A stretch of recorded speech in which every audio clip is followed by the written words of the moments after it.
He built an empire on silence and fear. He buried every weakness. He erased every name that ever made him soft, except one. For 10 years, Jae-min Kwon, the most feared mafia boss in Seoul, told himself she was a traitor, that she took the money and walked away. But tonight, holding a document that proves everything he believed was a lie, the silent dragon is not angry. He is shattered. Because somewhere in Houston, Texas, a little girl has been collecting newspaper photographs of a father she has never met, and she is running out of time. Stay with me until the very end, and drop a like. Then comment the name of the city where you are watching so I can see how far this story has traveled. The rain came down hard over Seoul that night, the kind of rain that made the city look like it was dissolving from the top down. Neon signs bled into the wet pavement. Taxis moved in slow, indifferent lines.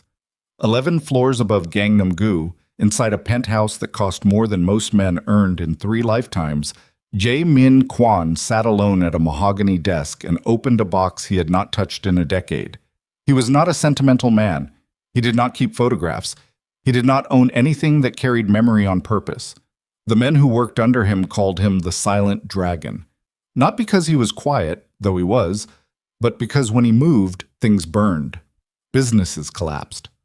Rivals disappeared into administrative paperwork that no attorney ever successfully unwound.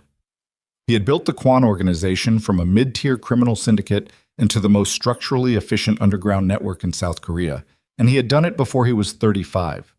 He was 41 now, with the kind of stillness around him that people mistook for peace. It was not peace.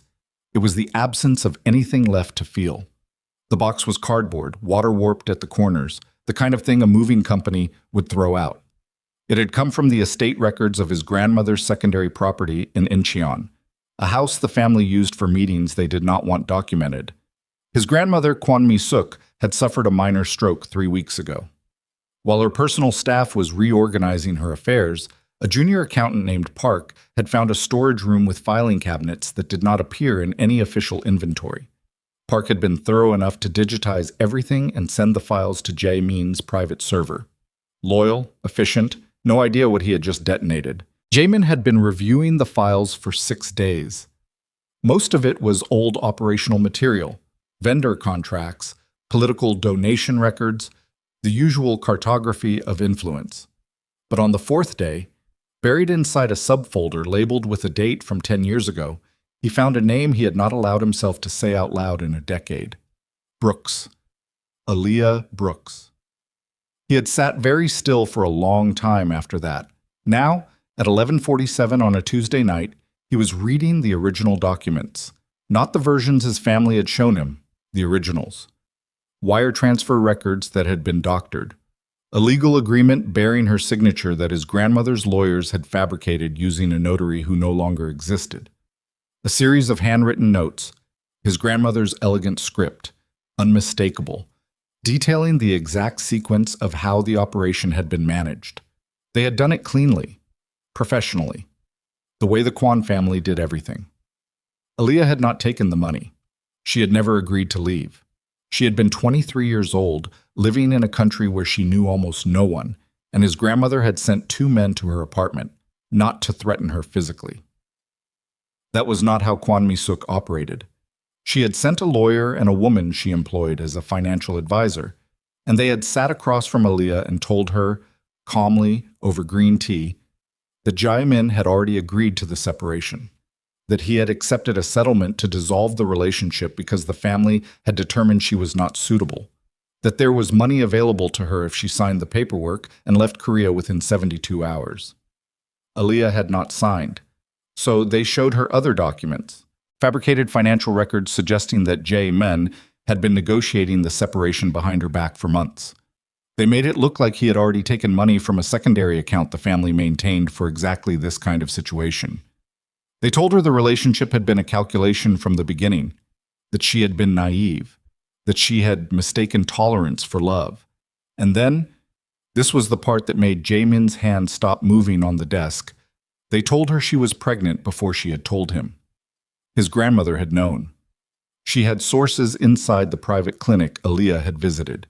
She had known before Aaliyah had worked up the courage to say the words to Jae-min herself. and she had used that knowledge as the final instrument.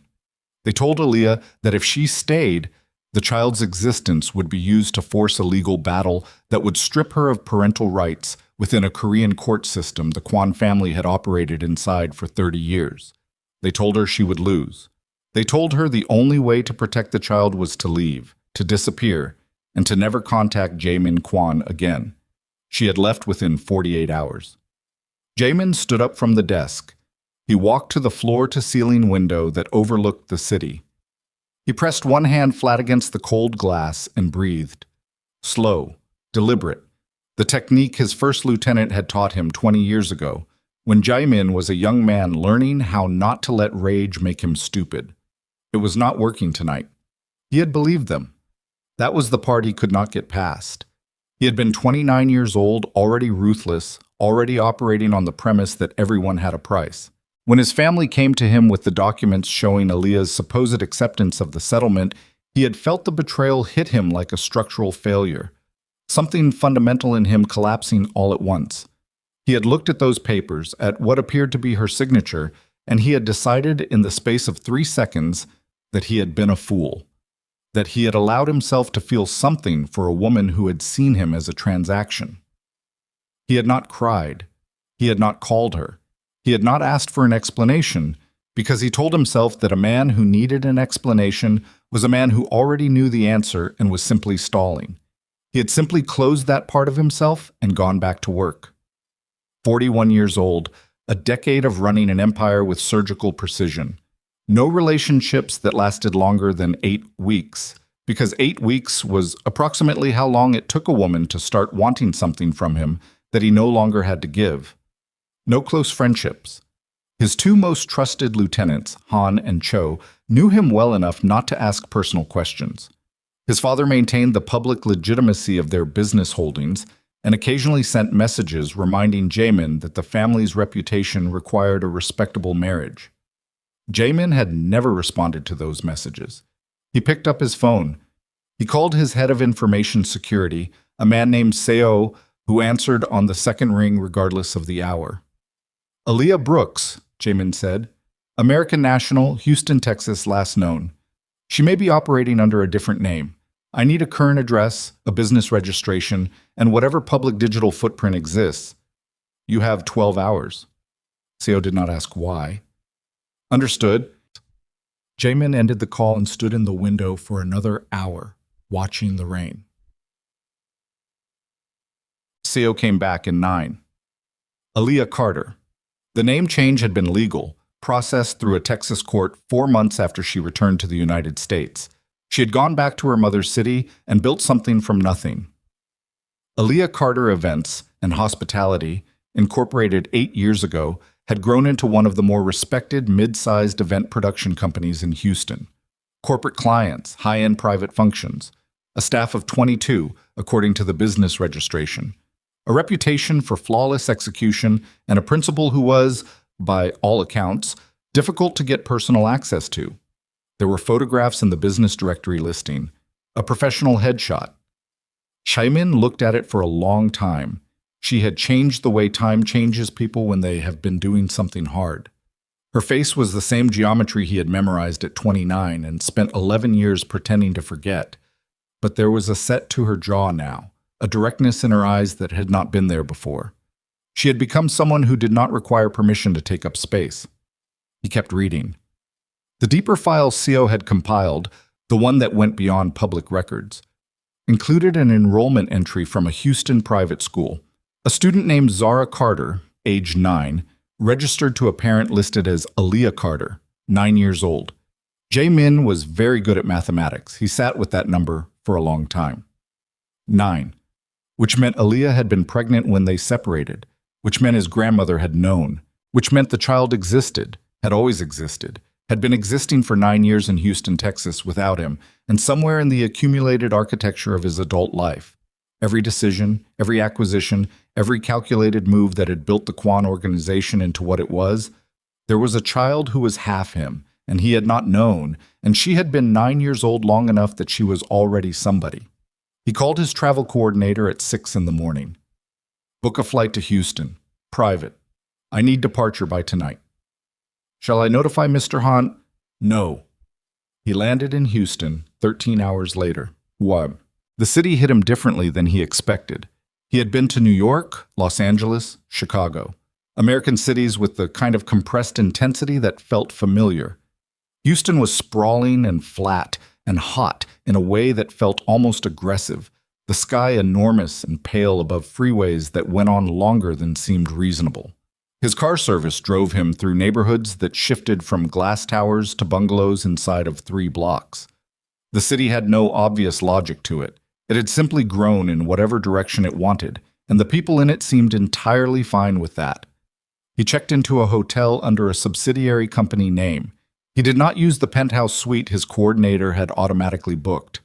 He took a corner room on the 14th floor with a view of downtown and a bathroom counter where he set up his laptop and read everything CO had sent again, more slowly this time.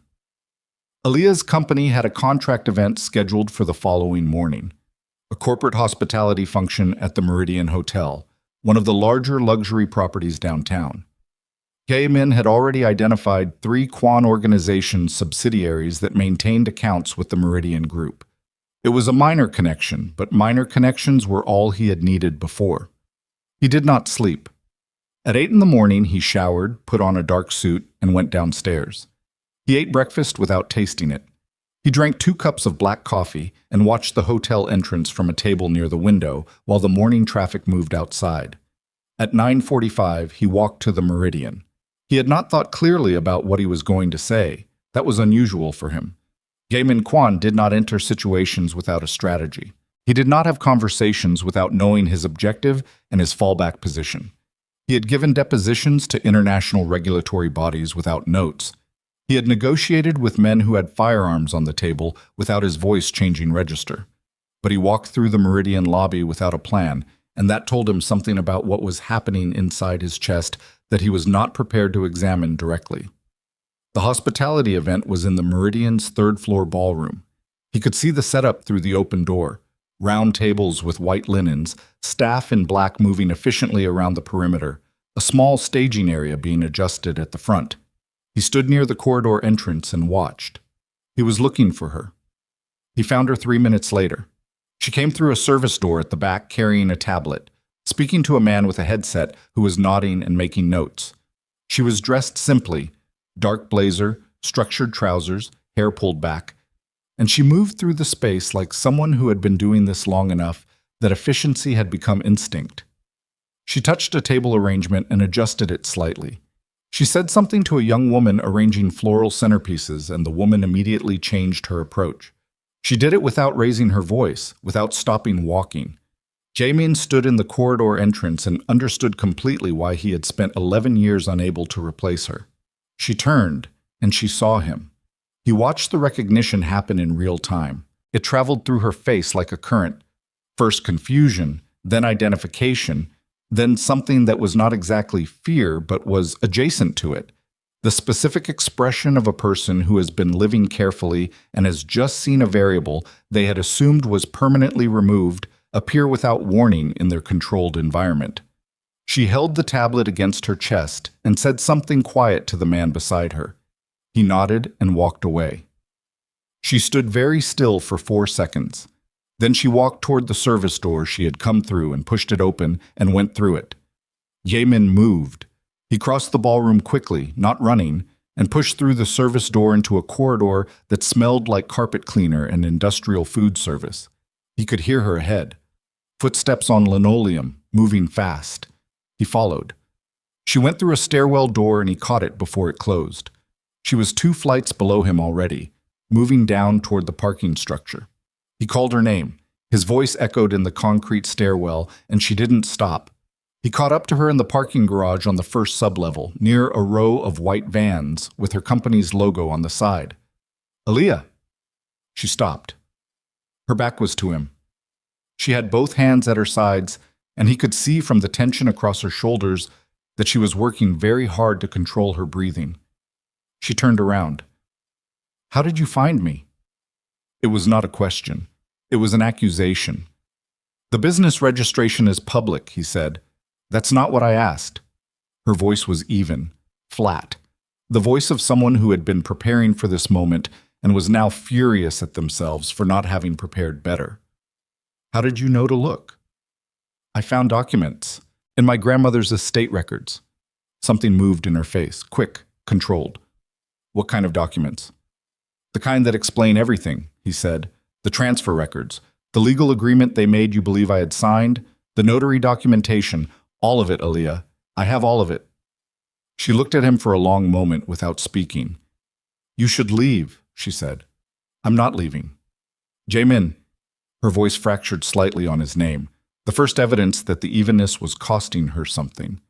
Whatever you found, whatever you think you know, it doesn't change what happened. It doesn't change the last 10 years. I know it doesn't, he said. I'm not here to undo it. I can't undo it. I'm here because I needed you to know that I didn't know, that I believed them, that I was wrong to believe them, and I spent 10 years being wrong, and I'm here now because I have to say that to your face. That's not enough, she said immediately. I know. You don't get to show up 11 years later with an explanation and expect that to count for something. I don't expect anything, he said. I came here to find you. I didn't know what I was going to say. I still don't. But I needed to tell you the truth, and I needed to hear whatever you have to say to me, and after that I will do whatever you need me to do. She shook her head. Her jaw was tight and her eyes were wet, and she looked like a woman who was exhausted from carrying something for a very long time and was not willing to put it down in front of the person who had made it heavy. She said, You need to go. And then, from somewhere beyond the concrete pillar to his left, came the sound of small feet running on pavement, and a voice that Jaemin had never heard before in his life, but that hit him somewhere behind the sternum like a physical impact. Mommy, Ms. Diane said, I can wait with you, but I need to stay close. A child rounded the pillar, small, maybe 4 feet tall, wearing a school uniform with one sock slightly lower than the other and a backpack that was almost as big as she was. She ran directly to Aaliyah and grabbed her hand without looking up. Then she looked up. She looked at Jaemin, and Jaemin looked at her eyes, his own eyes, the same dark, precise shape his grandmother had once told him were the truest Kwan feature, and felt the floor of the parking garage shift slightly beneath him. Aaliyah's hand tightened around the child's. The girl tilted her head to one side. She looked at him the way children look at things that are interesting and new, without the protective wariness that adults develop. She looked at his face very carefully, the way someone looks at a photograph they have seen before and are now comparing to the original. She said, Are you Korean? Jaemin could not speak. The child looked between him and her mother. She looked back at him. And in the particular serious expression on her small face, in the set of her jaw and the stillness of her, Jaemin felt something inside him tear open all the way down. Mommy, the girl said slowly, he looks like the man in my book. Aaliyah closed her eyes. Her hand was shaking now, very slightly, against her daughter's. Jaemin stood in the underground garage of a hotel in Houston, Texas, with the smell of concrete and motor oil around him, and looked at the child who had collected photographs of him from magazines without knowing why, and understood for the first time in 11 years exactly what he had lost. And from somewhere in the building above them, both of their phones buzzed at the same time. A message from Aaliyah's assistant marked urgent, and a call from Jaemin's head of security in Seoul, and neither of them moved because the world above that parking garage had suddenly become completely irrelevant. The child's name was Zara. Jaemin did not learn it in that parking garage. He learned it 40 minutes later, sitting at a small table in the hotel's ground floor cafe, because Aaliyah had nowhere else to take him that would not involve her staff watching, and the child had to be somewhere, and Zara had looked at her mother with those patient, serious eyes and said she was hungry, and that had been the only thing in that entire situation that required an immediate answer. Aaliyah ordered her a sandwich and a juice and did not look at Jaemin while she did it. Zara sat across from him and studied him with the focused attention of someone conducting research. You were in my book, she said. It was not a question. I don't know what book, Jaemin said. I'll show you sometime. She picked up her juice. Maybe. Aaliyah sat beside her daughter with both hands wrapped around a coffee cup she had not touched. She was looking at the table. Her jaw was doing the thing Jaemin had noticed in the garage. A small, almost imperceptible tension. the kind of muscular control that people develop when they have spent years not allowing themselves to react in front of others. "Zara," Aaliyah said quietly, "finish your lunch." "I am finishing it." Quietly. Zara looked at her mother, then at Jaimin, then back at her sandwich. She ate with the careful deliberateness of a child who understood that the adults at the table were doing something complicated and had decided to give them space for it without being asked. That kind of social intelligence in a 9-year-old was not something you saw often. Jamin recognized it because he had developed the same skill at approximately the same age, sitting at his grandfather's dinner table listening to conversations that went silent when he entered the room. He looked at Aaliyah. "Tell me about her," he said. "No." "Aaliyah, not here." She lifted her coffee cup, set it down without drinking. "Not like this. Not in a hotel cafe with her sitting right there and you showing up without warning after 11 years and expecting me to—" She stopped, pressed her lips together. "No." "Then when?" "I don't know if there is a when." "She's my daughter." The words landed on the table between them like something dropped from a height. Zara looked up, her eyes moved between them. She went back to her sandwich. Aaliyah's voice dropped to a register that was barely above silence. "You do not get to say that to me like it's a claim. You don't get to walk in here and use that word and expect it to mean the same thing it means for me. You were not there. For 9 years you were not there, and I was. I didn't know." "I know you didn't know." Her voice was still low, still controlled, and the control was the most frightening thing about it. "That's not the same as it not being true." Jamin said nothing, because she was right and he knew it, and the only thing worse than being wrong was understanding exactly the shape and weight of your wrongness with perfect clarity. Zara finished her sandwich. She looked at Jamin directly. "Are you going to be around for a while?" Jamin looked at her. "Yes," he said. Aaliyah exhaled through her nose. "Okay," Zara said. She seemed to accept this as simple information. She folded her napkin the way someone had clearly taught her to, placed it beside her plate, and looked at her mother. "Can I go see if Ms. Diane is still upstairs?" Aaliyah hesitated for one beat. "Stay in the ballroom. Don't go anywhere else." "I know, Mom." Zara slid off her chair. She looked at Jamin one more time before she left, that same careful, measuring look, and then she walked away toward the elevator bank with her backpack bouncing. They sat in silence for 30 seconds after she was gone. "She has a heart condition," Aaliyah said. Jamin went still. "She was diagnosed 14 months ago. It's a structural defect. She was born with it. It just didn't present clinically until she was 8. Aaliyah was looking at the table again, speaking in the flat, informational tone of someone who had said these words many times and had learned to remove the bottom out of them so they didn't drop her every time. "It's called a ventricular septal defect. There's a hole in the wall between the 2 lower chambers of her heart. For a while, the cardiologist said we could manage it with medication, but she's been declining. The most recent evaluation put her in a category where surgery is no longer optional." "What kind of surgery?" "Open heart." The cafe noise continued around them. Someone at the next table laughed at something on their phone. Outside the window, a delivery truck was backing up, beeping in short intervals. "When?" Jamin said. "The surgical team wants to schedule within the next 6 to 8 weeks. There's a pediatric cardiac surgeon at Texas Medical Center, Dr. Reeves, who has one of the best outcomes records in the country for this procedure in children her age. The wait list is long. We're on it." She finally looked at him. "I have insurance. I have savings. I've been managing this. I want to help." "I know you do." "Aaliyah, I said I know." Her voice was sharp for the first time.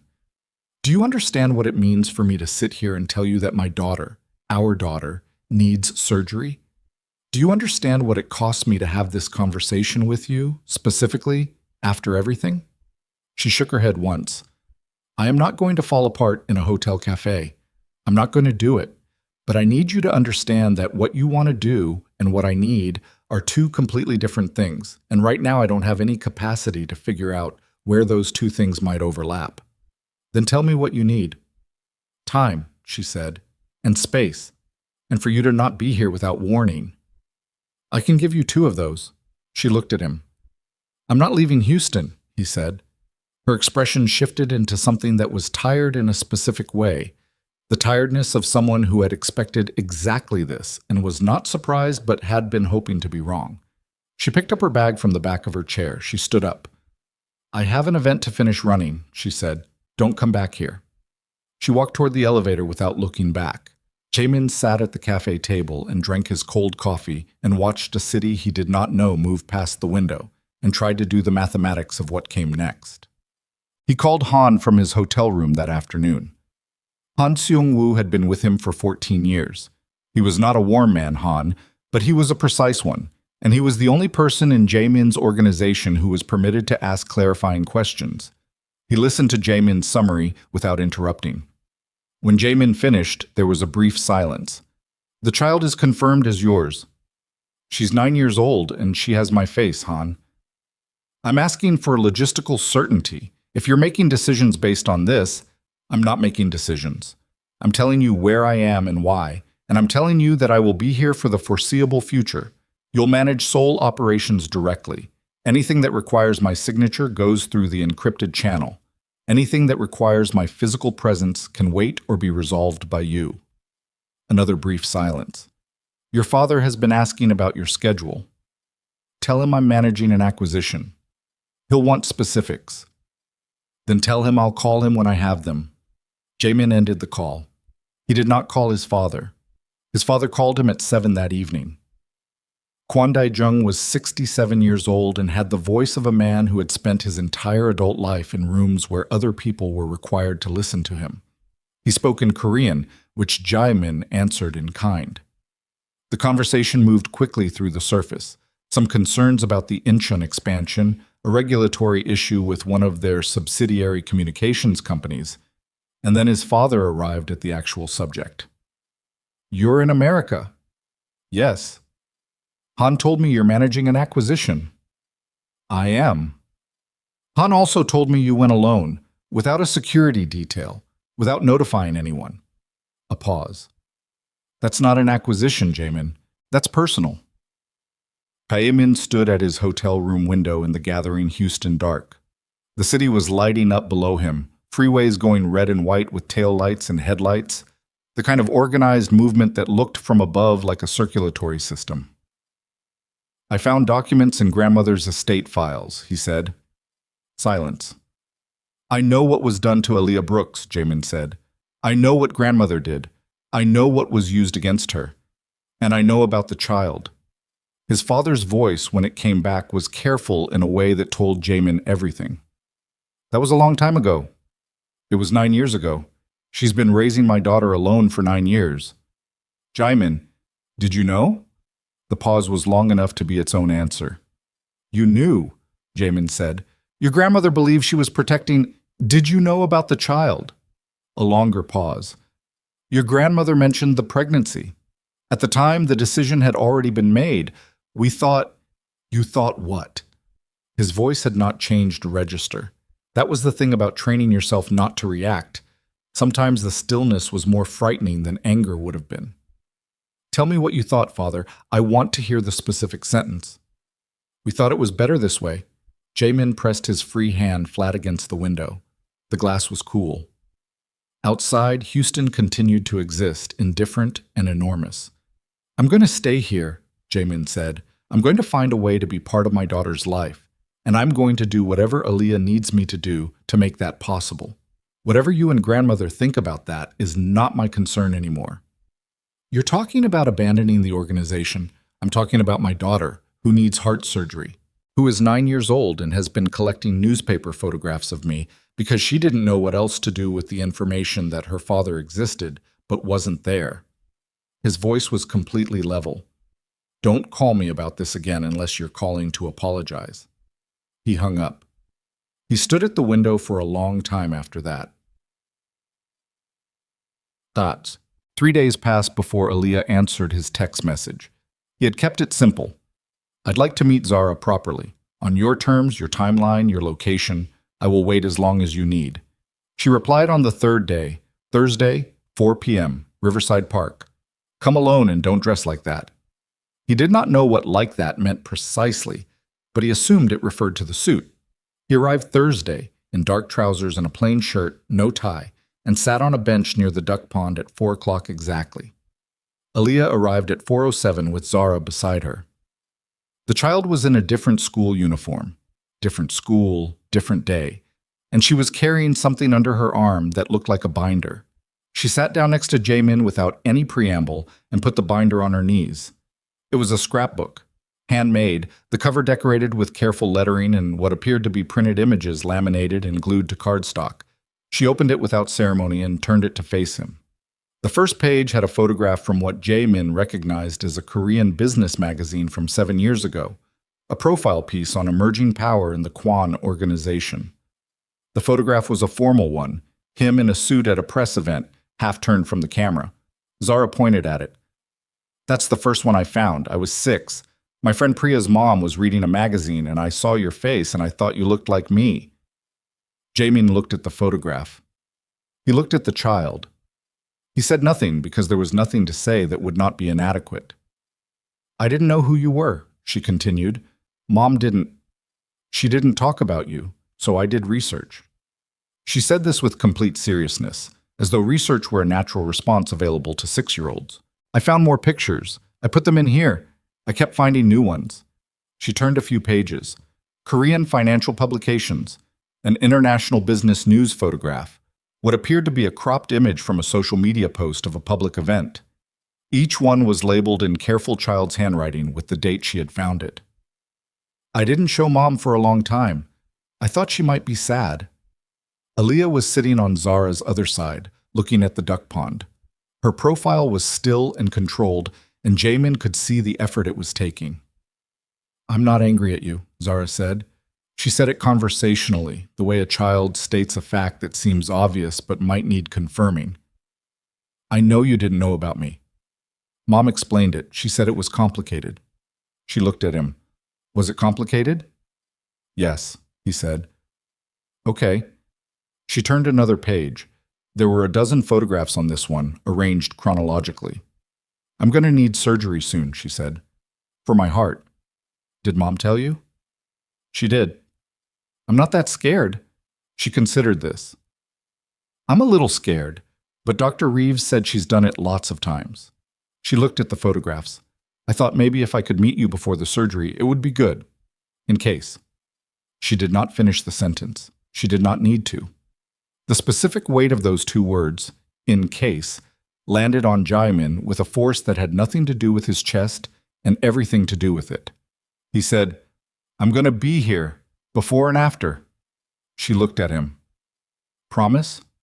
"Yes," he said. "I promise." Zara nodded once, as though this settled the matter administratively, and turned to the next page of her scrapbook.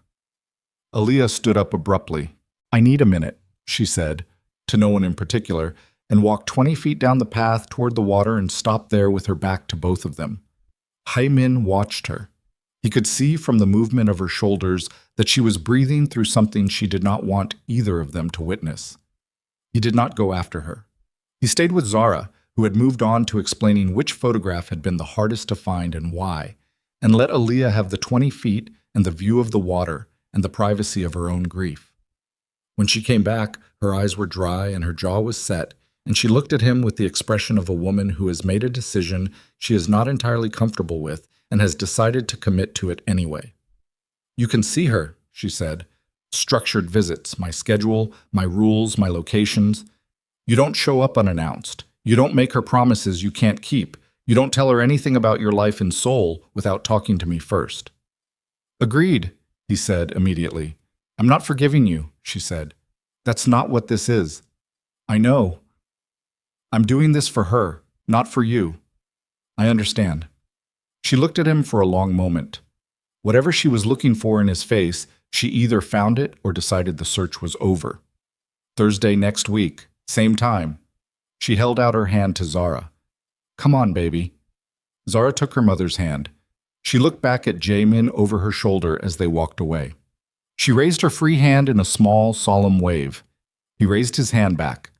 He sat on the park bench for a long time after they were gone, watching the ducks move across the water and tried to understand how a person was supposed to hold the weight of 9 years of absence inside a single afternoon. Ijekat. On Friday evening, Jae-min's phone rang with a sole number he recognized as belonging to his grandmother's private line. She had not called him directly in 4 years. He answered. Her voice was older than he remembered. The stroke had taken something from it, a firmness that had always been its defining quality. She sounded like a woman who was speaking carefully because she was no longer entirely certain of her ground. "You've been to see her," Kwon Mi-suk said. "Yes." "And the child?" "Her name is Zara." A long silence. "Your father tells me you intend to stay." "I do." "Jae-min." Her voice shifted, not softer exactly, but different, more deliberate. "What I did for the family. I want you to understand that." "I understand that you believe that," he said. "She was not suitable." "Do not," he said, "say that to me." The silence stretched. "I found all of it," he said. "The fabricated documents, the legal records, the notes in your handwriting detailing how you managed the separation. I know what you told her. I know what you threatened her with.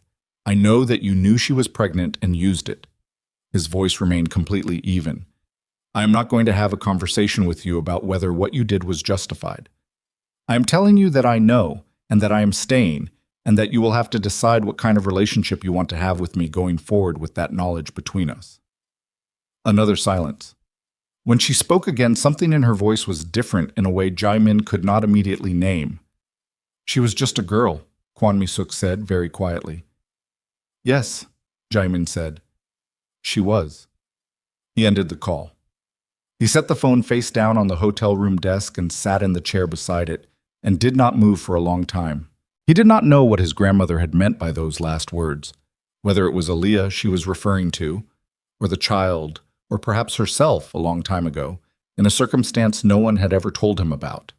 He did not know if it mattered.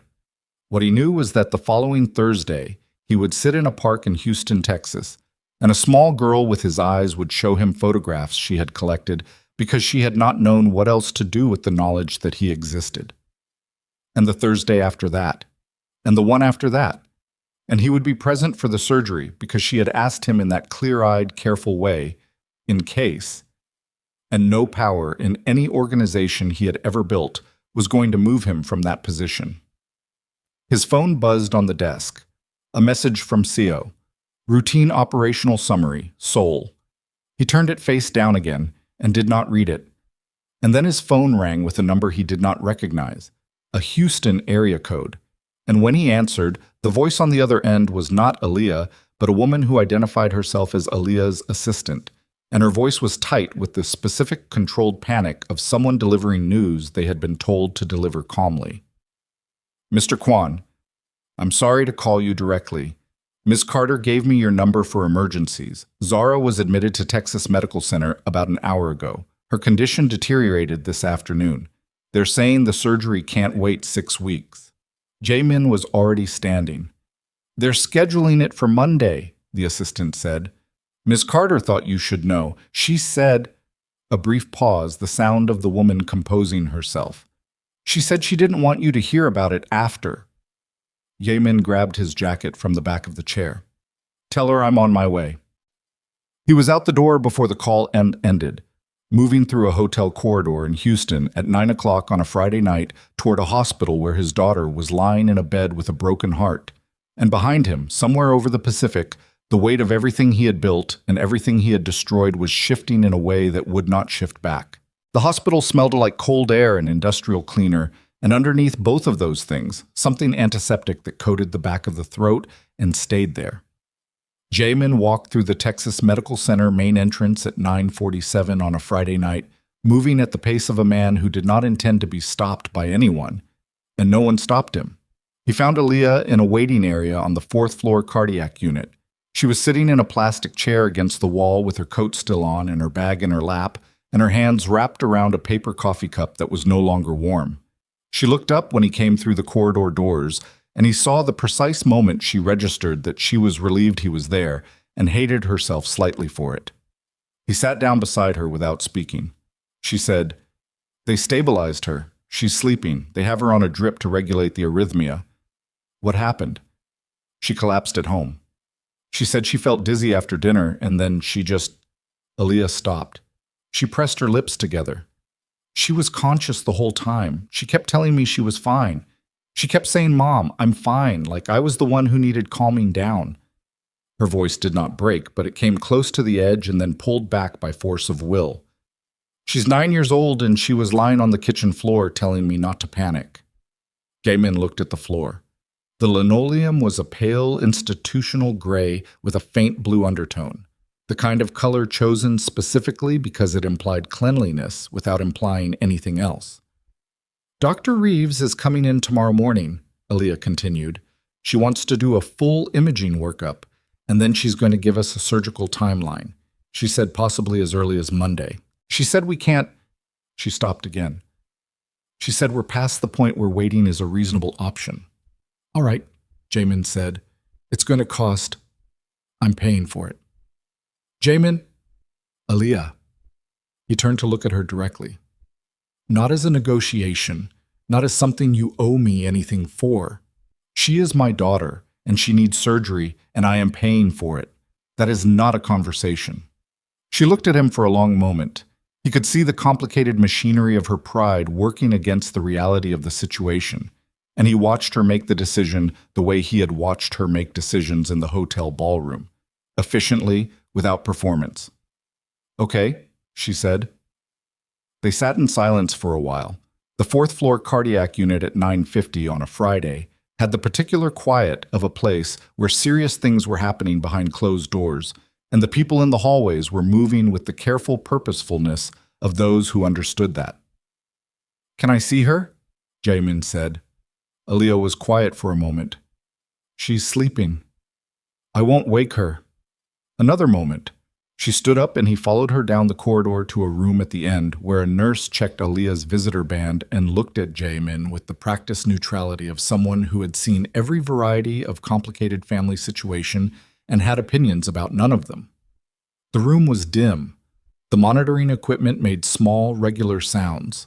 Zara was in the bed looking smaller than she had in the park, the way children look smaller in hospital beds than they do anywhere else, as though the scale of the equipment around them is doing something to perspective. She was asleep with her mouth slightly open and her hands loose at her sides and her backpack sitting on the chair in the corner, which meant someone had brought it from home and she had asked them to put it where she could see it. Jamin stood at the foot of the bed and looked at his daughter. He had been in rooms with dying men. He had made decisions that ended careers, dissolved fortunes, rearranged the structural geography of organizations built over decades. He had looked at things that were supposed to be frightening and processed them as problems requiring solutions. He was good at that. He had been good at it for 20 years. He was not good at this. He stood at the foot of his daughter's hospital bed and felt something behind his sternum that had no tactical application whatsoever, and he let it be there because there was nothing else he could do with it. He stayed for 10 minutes. He did not touch anything. He did not speak. When he left the room, he walked back to the waiting area and sat down and called CO and told him to identify every pediatric cardiac surgical specialist in the continental United States with a top-tier outcomes record in ventricular repair procedures in pediatric patients and have the list on his phone by 6 in the morning. Then he sat back in the plastic chair and stayed there. Aaliyah went home at midnight to sleep for a few hours. She made Jamin promise to call her if anything changed. He promised. He did not leave. He was still in the waiting area at 2 in the morning when a man sat down across from him. Jamin had not heard him approach, which was unusual. He was not a man who failed to hear people approach. He looked up and the man was already seated, mid-50s, Korean, in a suit that was expensive but not ostentatious, with the particular posture of someone accustomed to being in rooms where he had leverage. Jamin had never seen him before. "Mr. Kwan," the man said, in Korean. "My name is Lim Byung-chul. I apologize for the hour." Jamin looked at him without changing expression. "You have 30 seconds to explain why you're sitting across from me in a Houston hospital at 2 in the morning. I represent a consortium of Kwan Organization partners in Seoul." Lim settled his jacket. You have been out of contact with your operations for nearly 2 weeks. There are concerns. I told Han to manage operations. Han Seong-woo is your lieutenant. He is not you. Lim's voice was carefully neutral, the voice of a man delivering information he has been paid to deliver without editorializing. There are specific negotiations in progress, the Incheon port expansion, the arrangement with the Busan Municipal Council, and the question of the Yongsan communications license. That require your personal authorization. Your partners are growing uncomfortable with the delay. They can remain uncomfortable for another few weeks. Mr. Kwan. Lim leaned forward slightly. I want to be clear that I am here as a courtesy. The consortium asked me to inform you in person. If you are unable to return to Seoul within the next 7 days, certain partners have indicated they may need to make independent decisions about the Incheon arrangement. Jae-min looked at him. Which partners? I'm not at liberty to... Lim. His voice was quiet and entirely without inflection. Which partners? Lim looked at him for a moment, recalculating something. Park Industries, the Shin family, and one of the Daejeon municipal contacts you've been cultivating for the licensing extension. Jae-min was quiet. These were not peripheral partners. Park Industries was the legitimate commercial anchor of 3 of the organization's most significant financial structures. The Shin family controlled port access through a subsidiary network that had taken 7 years to build. Losing them was not losing a negotiation. It was losing the architecture that held the legitimate face of the organization in place, the part that made everything else possible. Tell the consortium, Jae-min said, that I will be in contact with them directly, through Han, within 48 hours. They were hoping for your physical presence. That's not available. He looked at the man. You've delivered your message. You can go. Lim studied him for a moment, then stood, straightened his jacket, and walked toward the elevator without another word.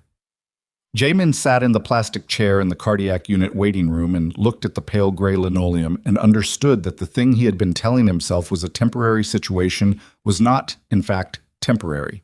The organization was not a machine that could be left running unattended. It was an ecosystem that required him specifically, his decisions, his presence, his authority.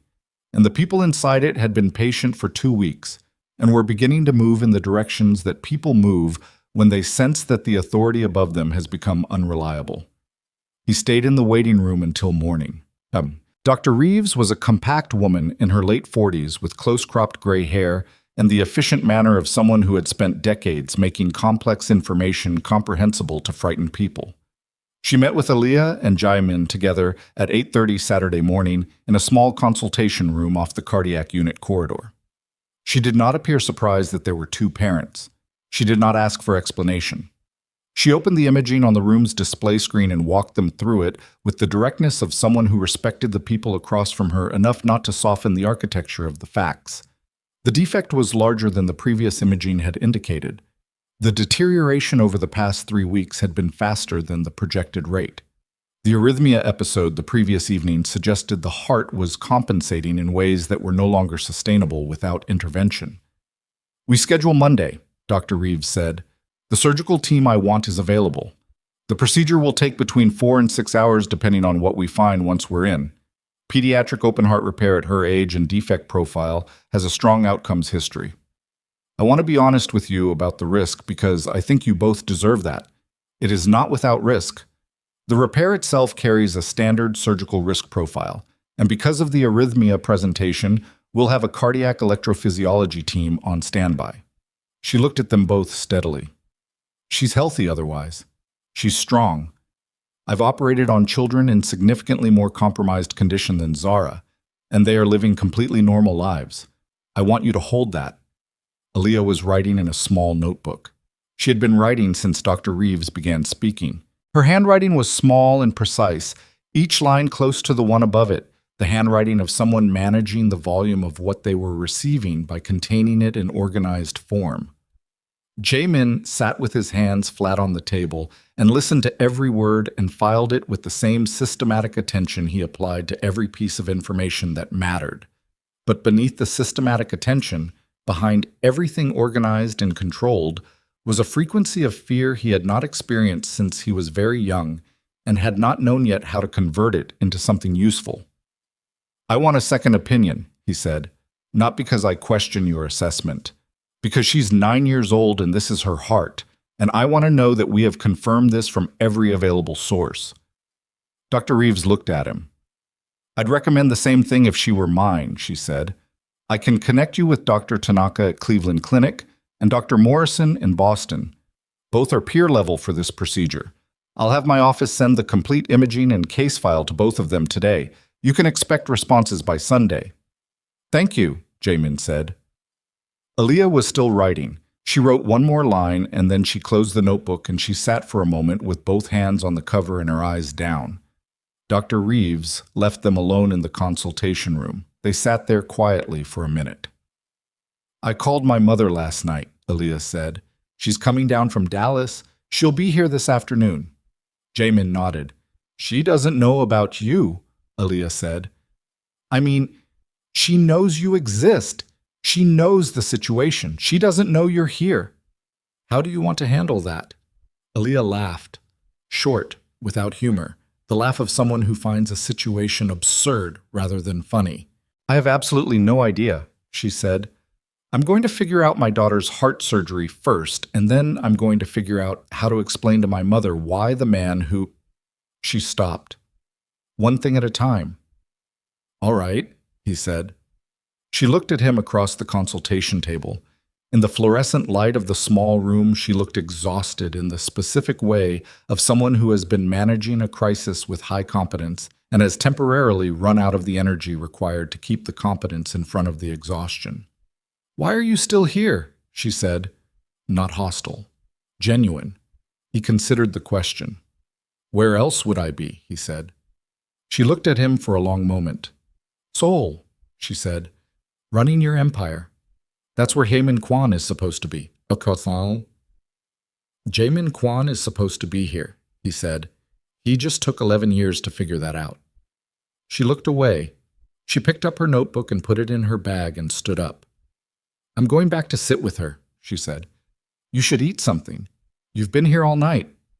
She left the room. Jamin sat alone in the consultation room for a moment. Then he took out his phone and called Han and spent 45 minutes doing the things that needed to be done to keep Seoul from fracturing while he was not there. He was precise and efficient, and he resolved 3 of the outstanding issues during the call and delegated the Incheon negotiation with specific parameters that Han was authorized to execute without further consultation. When he finished the call, he went downstairs and ate something he did not taste at the hospital cafeteria and came back up to the 4th floor. Aaliyah's mother arrived at 3 in the afternoon. Sandra Brooks was 61 years old, a retired school teacher from Dallas, who wore her silver hair natural and carried herself with the permanent upright posture of a woman who had spent 30 years maintaining authority in front of rooms full of people who did not initially intend to listen. She came through the corridor doors with a rolling carry-on and found her daughter in the waiting area, and they held each other for a long time without speaking. Then Sandra looked over her daughter's shoulder and saw Jae-min. The expression that traveled across her face was not simple. It moved through several stages: recognition, because Aaliyah had clearly described him at some point, then assessment, then something that was not warmth but was not hostility either. It was the expression of a woman reserving judgment while collecting data. "Mom," Aaliyah said, "this is Jae-min." Sandra Brooks looked at him steadily. "I know who he is," she said. Jae-min met her eyes. "Mrs. Brooks." She studied him for a moment with the focused attention of a former educator evaluating whether something was genuine or performance. Then she said, "You staying?" "Yes," he said. She held his gaze for another 3 seconds. Then she looked at her daughter and said, "Let me put my bag down and go see my grandbaby," and walked past him toward the nurse's station. Aaliyah looked at Jae-min. "That went better than I expected," she said quietly. "It went worse." An hour later, Sandra came back from Zara's room and sat down and was quiet for a few minutes, and then she looked at Jae-min and said, "She showed me her book." "The scrapbook," he said. She has been keeping that book for 3 years. Why, Chimam? Sandra's voice was controlled, but the control was being applied to something underneath it that had significant pressure. 3 years of my granddaughter cutting pictures out of magazines of a man she had never met because she needed something to hold on to. Do you understand what I'm telling you? Yes, he said. I don't think you do. She leaned forward. I was there when Aaliyah came home, 9 years ago. I was there when she showed up at my door at 2 in the morning with 2 suitcases and nothing else. I was there when she found out she was pregnant and terrified and alone. I was there for all of it. So when you sit in this waiting room looking like you're doing something admirable by being here, Mom, Aaliyah's voice was quiet, I am not done. I know you're not. But I need you to let me handle this. Sandra looked at her daughter. Something passed between them, the compressed communication of people who have been talking to each other across difficult situations for a long time. Sandra sat back. She picked up the paper coffee cup beside her chair and drank from it and said nothing more. The afternoon moved slowly. At 5, Jaemin stepped outside the hospital to make a call to Seo. The specialist list he had requested was ready. Dr. Tanaka at Cleveland Clinic had already responded to Dr. Reeves's file with a preliminary concurrence. The Boston contact was reviewing overnight. He was standing on the sidewalk outside the main entrance, phone at his ear, when a black SUV pulled up to the curb that he did not recognize. The door opened and Kwon Dae-jung stepped out. Jaemin ended his call. His father looked older than the last time he had seen him in person, 6 months ago in Seoul, a brief meeting about organizational restructuring. He was 70 years old in the body, but he stood with the careful deliberateness of a man who understood that bearing was its own kind of authority, and he was wearing that authority now. Behind him, a second man stepped out of the SUV. Not a bodyguard, Jaemin noted. A lawyer. He recognized him. Park Jin-ho, the Kwon family's senior legal counsel for international matters. Father, Jaemin said. His voice was completely flat. I came to see my granddaughter, Kwon Dae-jung said. You don't have a granddaughter yet. You have a biological grandchild who doesn't know you exist. Those are different things. His father stopped in front of him. Up close, Jaemin could see something in the older man's face that surprised him. Not contrition, not exactly, but a hairline fracture in the absolute certainty that had always been his father's defining characteristic. I want to meet her. When Aaliyah decides that's appropriate. Jaemin, you flew to Houston with your lawyer, Jaemin said quietly. That tells me this isn't just a visit. What does Park have with him? His father was quiet for a moment. There are legal considerations around the child. Stop. The word came out with enough force that his father actually stopped. Do not tell me you have legal documents related to my daughter.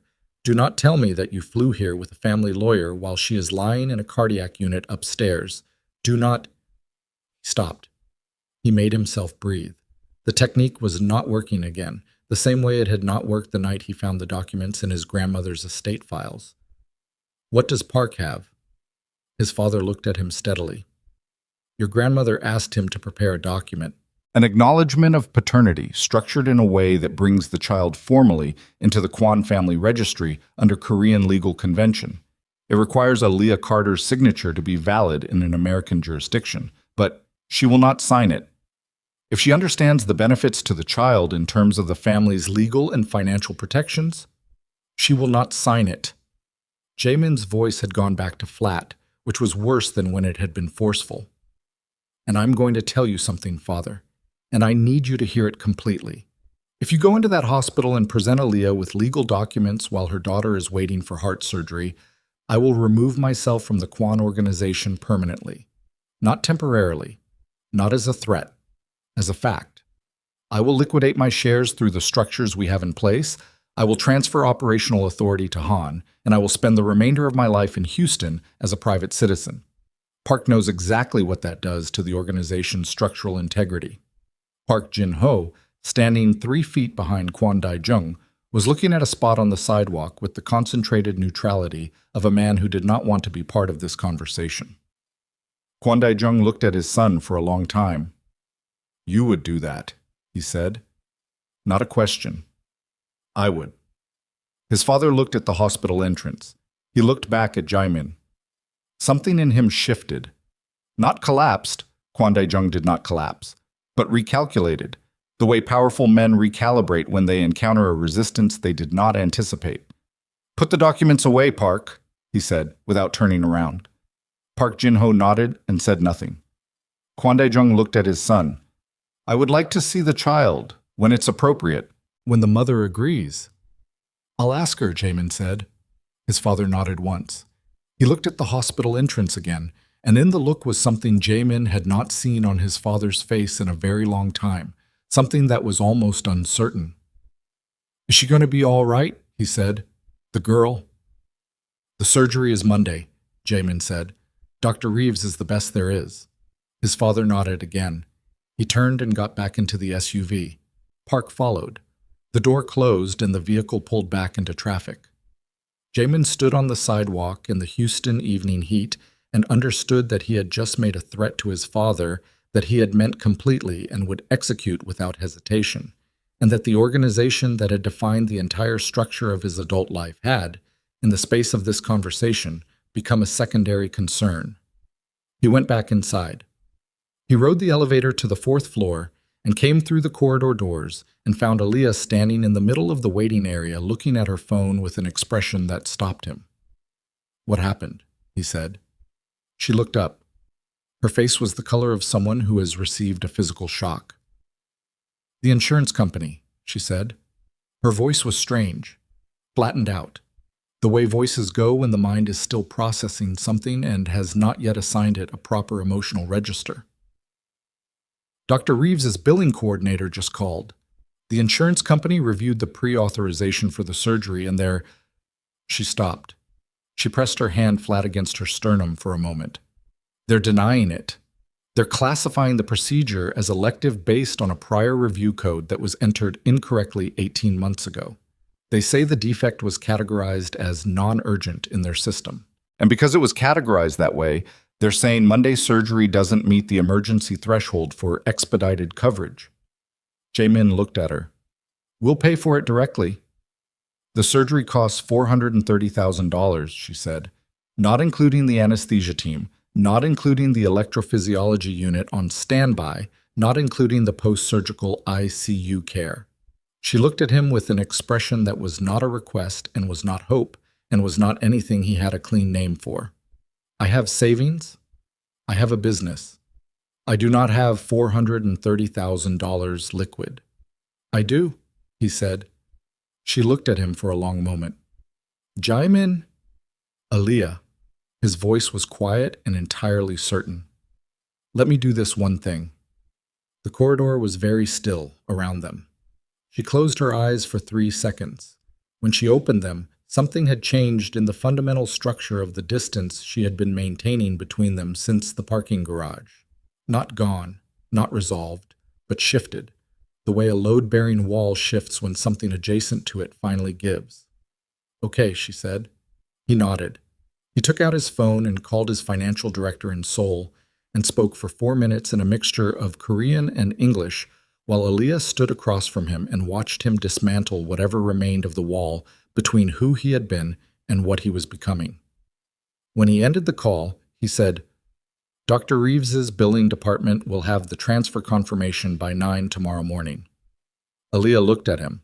She looked like she was going to say something, and then she looked like she had decided not to, and then she said it anyway. "Why?" she said. "Not the money. Why are you doing all of this? Why are you still here?" He was quiet for a moment. "Because she said in case," he said, "and I told her I'd be here before and after.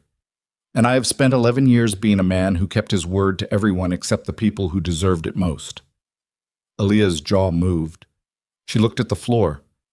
When she looked back up, her eyes were wet, and she was not doing anything about it. "If something happens to her on that table," she said, her voice was stripped completely bare. "If she doesn't, she will," he said. "You don't know that." "No," he said. "But I know she's 9 years old and she has been waiting for her father long enough, and I am not going to let her wait anymore." Aaliyah put both hands over her face and stood there for a moment. He did not move toward her. He stayed where he was and let her have the moment because it was hers and because some things cannot be shared, only witnessed. When her hands came down, she looked at him with an expression that was 10 years of anger and grief and survival and something underneath all of it that neither of them were going to name yet in a hospital corridor on a Saturday night. "There's a room down the hall with better chairs," she said finally. "Come on." He followed her down the corridor. Behind him, somewhere in the city, his father was in a hotel room recalculating. His grandmother was in Seoul carrying the weight of a phone call that had gone differently than she had managed things going in 40 years. His organization was running without him on instructions that would hold for days, maybe weeks, before something required a decision only he could make. All of it was behind him. In front of him was a corridor and a room with better chairs, and a woman who had survived everything his family had done to her. And somewhere down the hall, a small girl with his eyes sleeping with a broken heart that Monday morning was going to fix.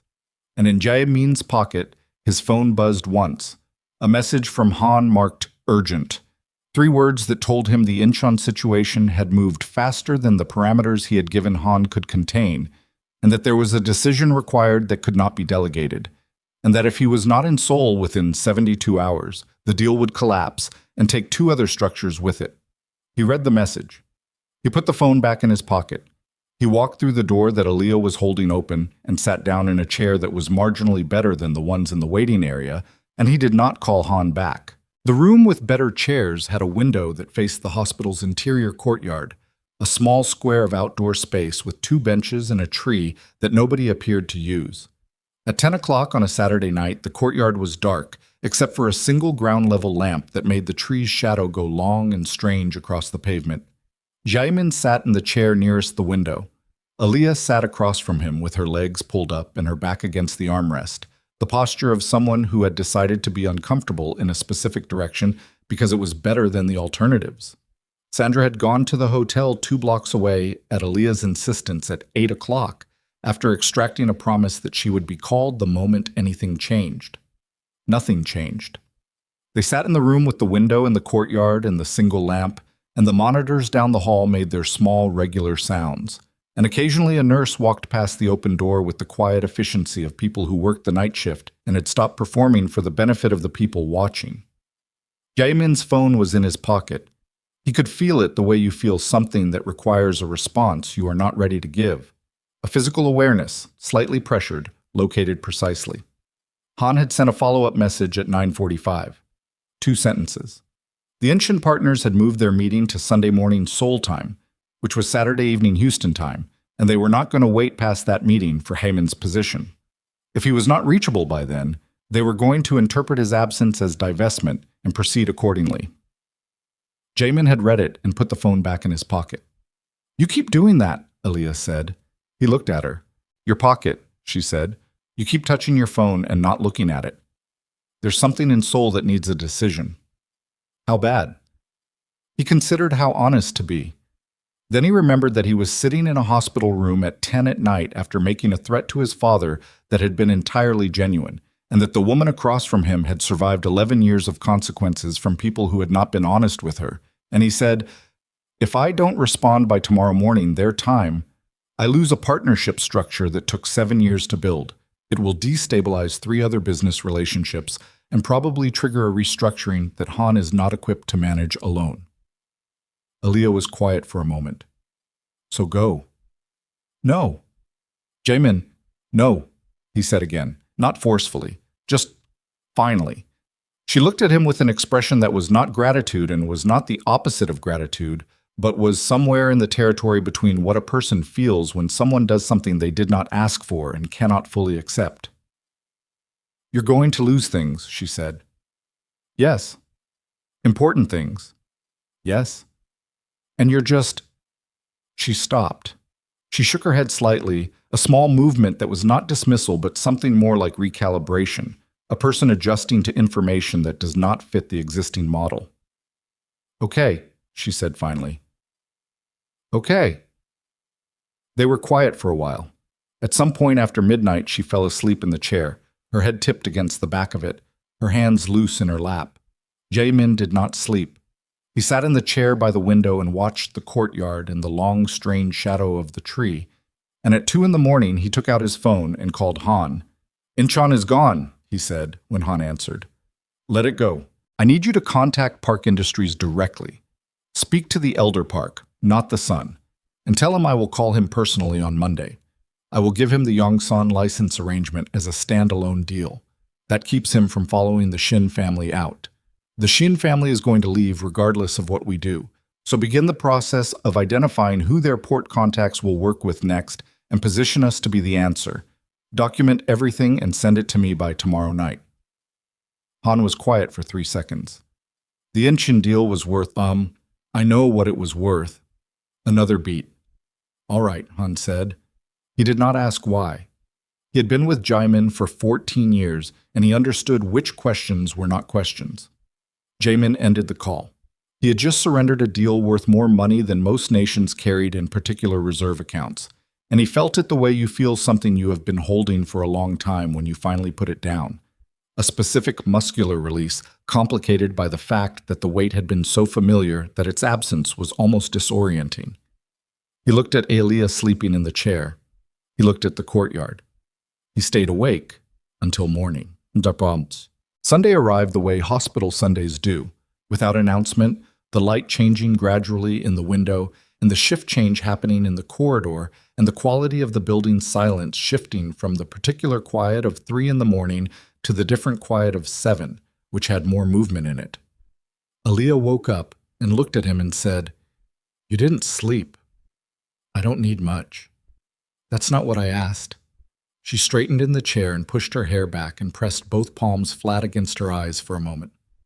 "Go get coffee. There's a better place on the 2nd floor, not the cafeteria." He went. He came back with 2 cups, and she accepted hers without comment, and they sat with the coffee in the gray morning light and did not talk for a while. At 8:15, Kwon Dae-jung appeared in the doorway. Jaemin had not told him which room they were in. His father had found it anyway, which was a thing his father was capable of. He had not built 40 years of organizational influence by being unable to locate specific rooms in specific buildings. He stood in the doorway in the same suit as the night before, which meant he had not gone back to wherever he was staying. And he looked at Aaliyah with the expression of a man confronting something he has prepared for, and discovered he was not as prepared as he thought. Aaliyah looked at him. She had known who he was from the first second. Jaemin could see that. She had Jaemin's face memorized, and Kwon Dae-jung wore 60% of that face. And she was a woman who had spent 11 years thinking about the people who had destroyed her life, so she knew exactly who was standing in the door before anyone said a word. She did not stand up. "Mr. Kwon," she said. Her voice was measured. "Ms. Carter." His father came into the room 2 steps and stopped, as though he recognized that the room had a geography that did not belong to him, and he was a guest in it. "I wanted to ask about the child's condition." "She's stable," Aaliyah said. "Surgery is tomorrow morning." His father nodded. He was looking at her with the focused attention of a man doing something he did not do often, genuinely assessing another person without the prior conclusion already reached. "I would like to see her," he said, "if that is possible." "I understand if it is not." Aaliyah was quiet for a long moment. Jaemin watched her and said nothing. "Not today," she said. "After the surgery, when she's recovered enough to handle a meeting with a stranger." She looked at Kwon Dae-jung steadily. "And she will be told exactly who you are and what your relationship to her is before she meets you. I won't have her confused about it." His father absorbed this. "That is reasonable," he said. "I know it is," Aaliyah said. Another silence. His father looked at him, then back at Aaliyah. He seemed to be working towards something that was not coming easily, the way speech does not come easily to men who have spent their lives in positions where other people waited for them to be ready. "I owe you an apology," he said. The words came out with the particular stiffness of someone saying something true that they have not said before. "What was done to you, what my mother arranged and what I allowed by not preventing it, was wrong. The consequences of it were severe, and they were borne by you alone." He paused. "I cannot restore what was taken, but I want you to know that I understand the weight of it." Aaliyah looked at him for a long time. "I appreciate you saying that," she said. The sentence was careful and precise. Neither acceptance nor rejection. The answer of a woman who understood that forgiveness was not something that happened in hospital rooms on Sunday mornings and was not going to pretend otherwise.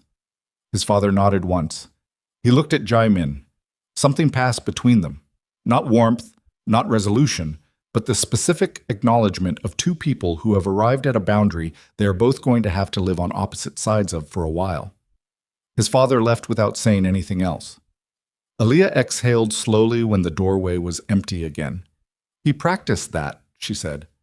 Probably, Jae-min said. It still counted. She looked at her coffee cup. It still counted, she said again, quieter, as though confirming something to herself. The rest of Sunday moved in the incremental way of days spent waiting for something irrevocable.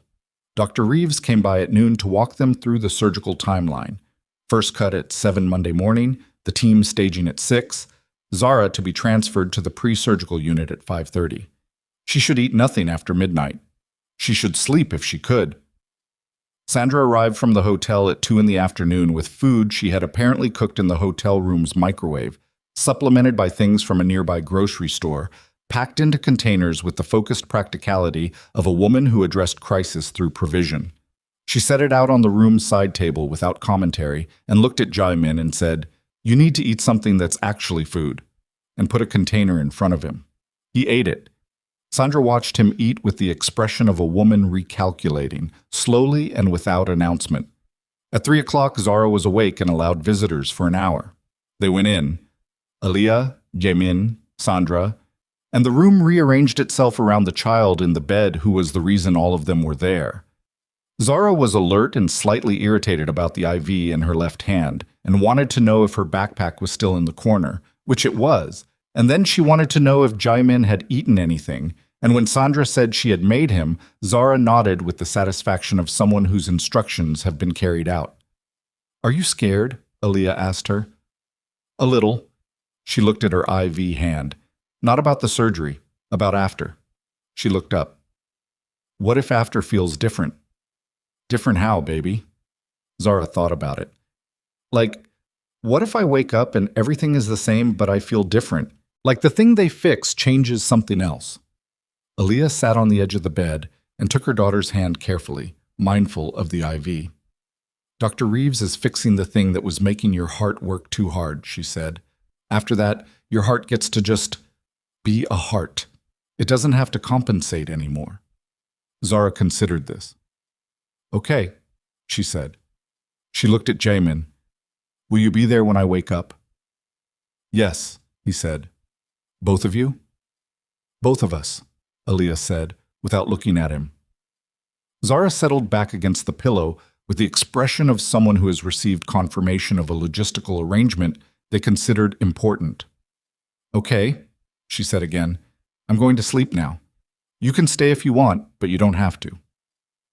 They stayed. The call came at 7 Sunday evening. Jae-min was in the corridor outside Zara's room when his phone showed a Seoul number. Not Han, not Seo, not any of the lieutenants. His grandmother's line. He answered. Kwon Mi-suk's voice was different again from the last time he had heard it. More deliberate, as though each word was being placed with specific intention. "I have been speaking with your father," she said. "I know," he said. "He told me what you said outside the hospital last night." A pause. "He said you meant it." "I did." "I believe you." Another pause, longer. "I am coming to Houston." Jae-min stopped walking. "No." "Jae-min, the surgery is tomorrow morning. You are not going to appear in this hospital the night before my daughter's surgery and create a situation that Aaliyah has to manage on top of everything else. No. I need to speak with her. After the surgery, after Zara recovers, when Aaliyah is ready." His voice was quiet and absolute. "You do not get to set the timeline on this. You lost that when you set the timeline on everything else." Silence. "I know what I did," his grandmother said. "I know you do. I want to—" She stopped. When she spoke again, her voice had something in it he had not heard before in 61 years of knowing her, and it took him a moment to identify it because it was so unfamiliar. It was the sound of a person who has run out of the specific architecture that has held them upright for decades and is standing in the structural gap, trying to find new footing. "I'm an old woman," she said, "and I have been very sure of a great many things for a very long time, and most of them were correct, and some of them were not. And the ones that were not—" She stopped again. "I would like the chance to say so, in person, to her." He was quiet. "After the surgery," he said, "I'll speak to Aaliyah. That's all I can promise." "That is enough," she said.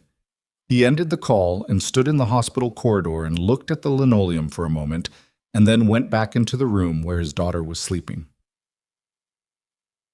Sound. At 11:30 Sunday night, they moved Zara to the pre-surgical unit. She was awake for the transfer, drowsy but conscious, her backpack carried by a nurse who had caught on that the bag was non-negotiable.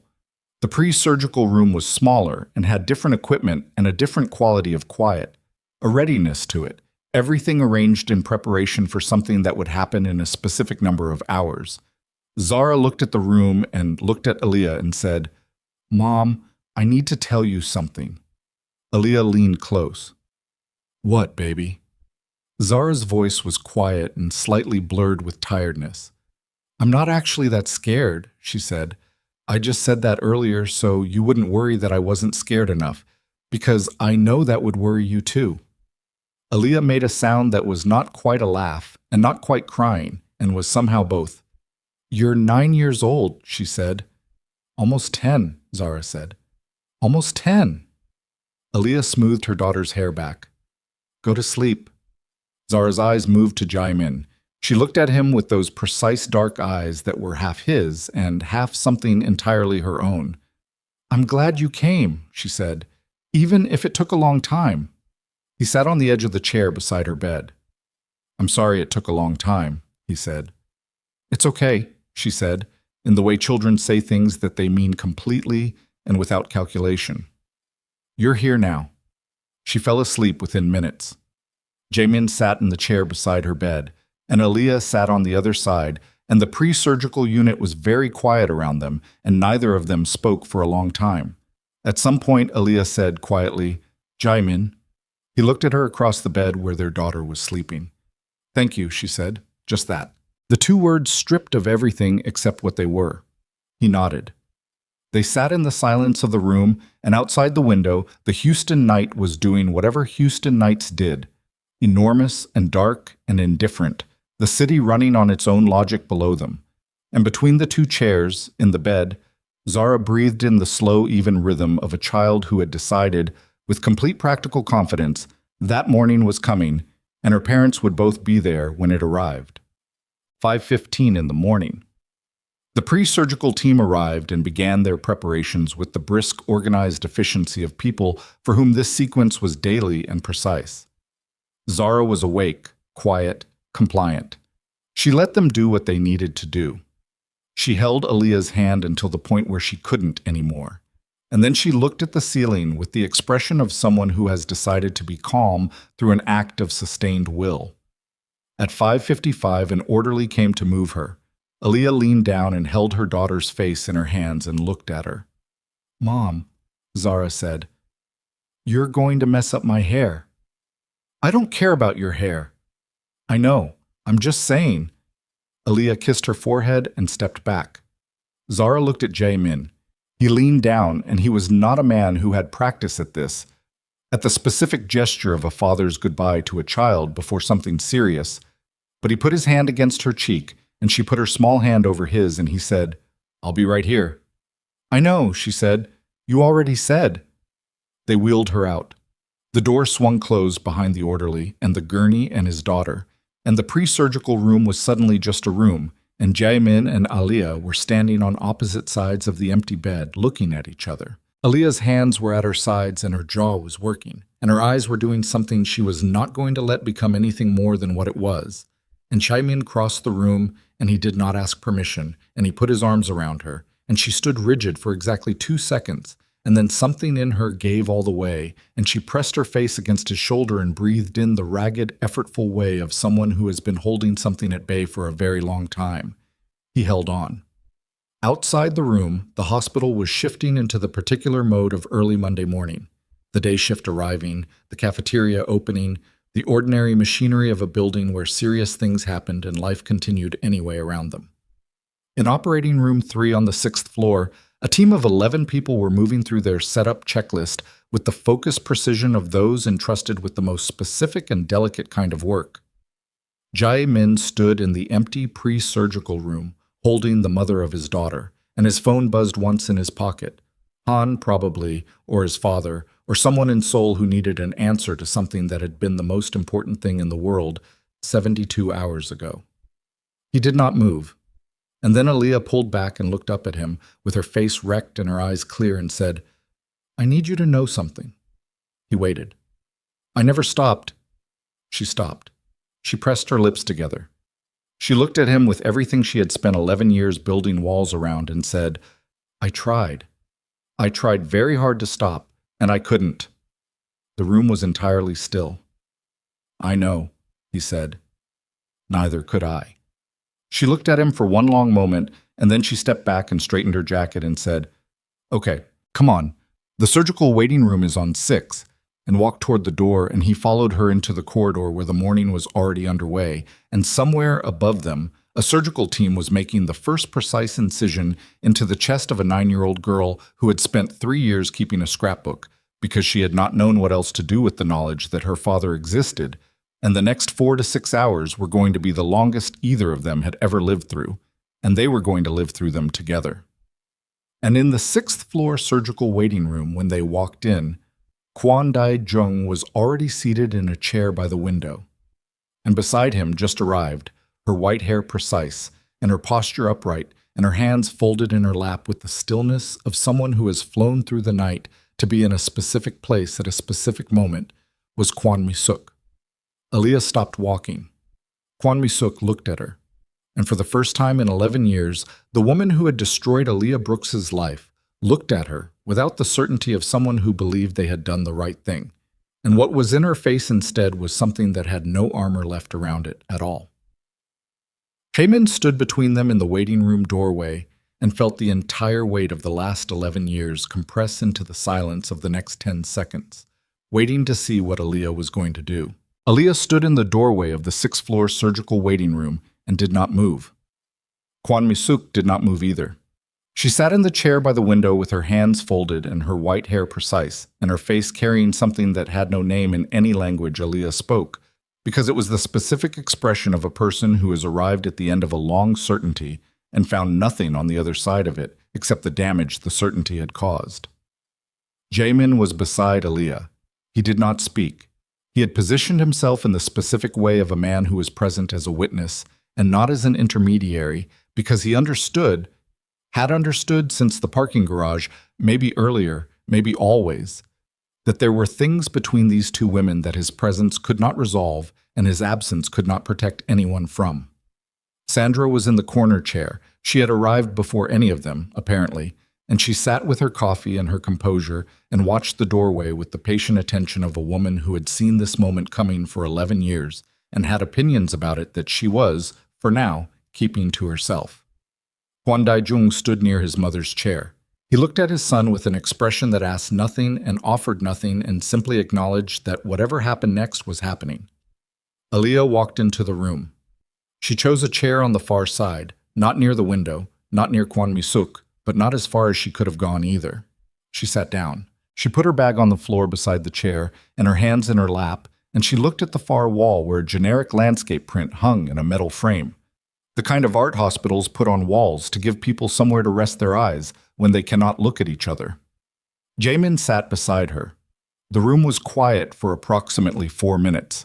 Jae-min knew because he watched the clock on the wall make its small institutional movements and counted them without meaning to. Then Kwon Mi-suk said, "Ms. Carter." Aaliyah did not turn her head immediately. She finished whatever she was doing inside herself, and then she turned and looked at the old woman across the room. "I will not ask you to receive what I say as anything other than what it is," Kwon Mi-suk said. Her English was careful and precise. She had spoken it for 50 years of international business, and it carried the specific accent of someone who had learned it as a strategic tool and then lived inside it long enough that it had become something more.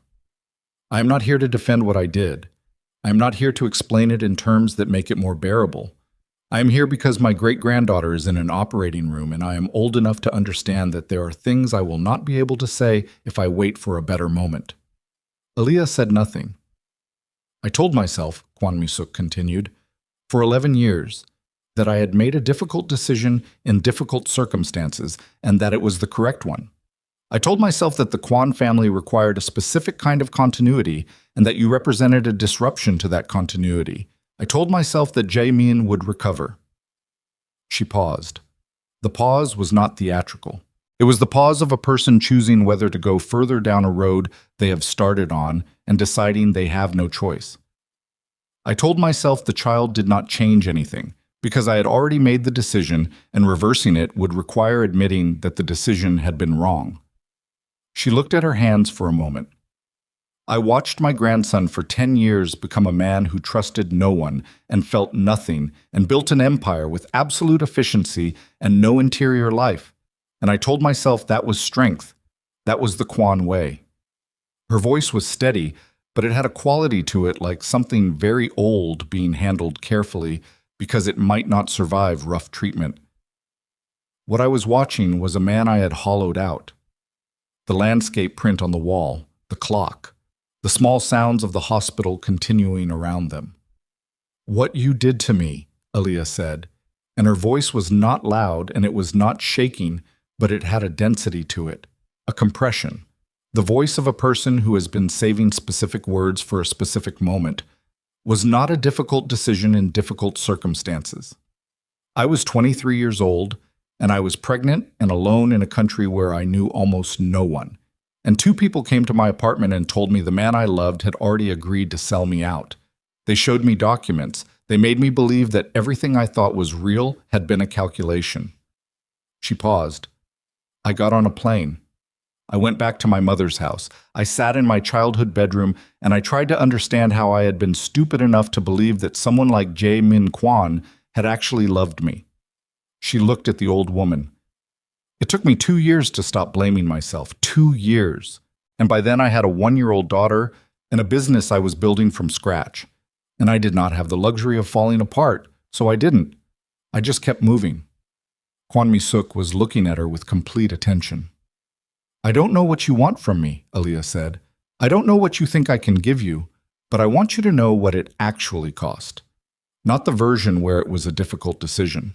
The version where a young woman spent 2 years believing she had been a fool and raised her daughter alone, and watched her daughter collect pictures of a father she had never met, and found out 14 months ago that her daughter has a structural defect in her heart that nobody caught because she didn't have access to the kind of comprehensive medical care she would have had if her life had been different.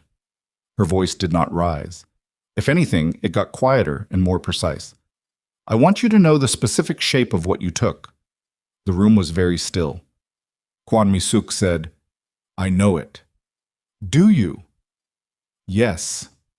The word was simple and without qualification. I know it completely, and I cannot restore it. And I am sorry, Ms. Carter. Not as a woman of my family or my position, but as a person who made a choice that caused enormous damage to people who did not deserve it, and who has had to live with knowing that for the last several months, in a way, I did not allow myself to live with it before. She looked at her hands again. I am not asking for forgiveness. I understand that is not something that can be asked for in a hospital waiting room. I am asking only that you know I understand what I did. Completely. Without the justifications I used to carry. Aaliyah looked at her for a long time. Sandra in the corner had put down her coffee. She was watching her daughter with the focused stillness of a mother who knows when to be a wall and when to be a witness. Okay, Aaliyah said finally. The word was not forgiveness and was not its opposite. It was the word of a woman who had put something down, not discarded it, not resolved it, but set it on a surface where it could exist without requiring her to carry it every second. Okay. Nobody spoke for a while after that. At 7:43, a nurse appeared in the doorway to confirm that the surgical team had begun. Estimated completion between 11:30 and 1, depending on what they found. Someone would update them at the midpoint. They settled in to wait. Waiting in that room was its own kind of duration. Not the duration of hours exactly, but the duration of a particular sustained state. Attention held in one direction, breath slightly shallower than normal, every sound from the corridor evaluated and released. Jamin had been in rooms before where outcomes were being decided in other rooms. Negotiations, legal proceedings, organizational crises managed from a distance. He had always been good at the waiting. He had trained himself to metabolize uncertainty the way other people metabolized routine. This was not that. This was 4 hours of sitting in a plastic chair in a room where the people around him were all carrying versions of the same specific fear. And the fear had no tactical application, and the only thing available to do with it was to continue sitting in the chair. He got coffee at 8:30 and brought cups back for everyone without asking who wanted one. Sandra accepted hers with a look at him that was not warm and was not cold and was moving, slowly and with evident reluctance toward something else. Kwon Dae-jung accepted his and nodded once. Kwon Mi-suk held hers and did not drink it and looked at the window. At 9:15, Aaliyah stood up and walked to the window and stood there looking at the Houston morning outside. The city was doing its Monday morning thing. Traffic, movement, ordinary life continuing at street level with no awareness of the 6th floor waiting room above it. Jamin watched her from the chair. After a moment, he stood and walked to the window and stood beside her. They looked out at the city together. "She's going to be okay," he said. "You said that already." "I know. You still don't know it's true." "No," he said. "But I know her. She decided she was going to be fine, and she told me she was going to sleep, and she did it in 4 minutes. She's the most determined person I've ever met, and I run a criminal organization." Aaliyah made the sound again, the one that was not quite a laugh and not quite crying. "She gets that from me," she said. "Obviously," he said.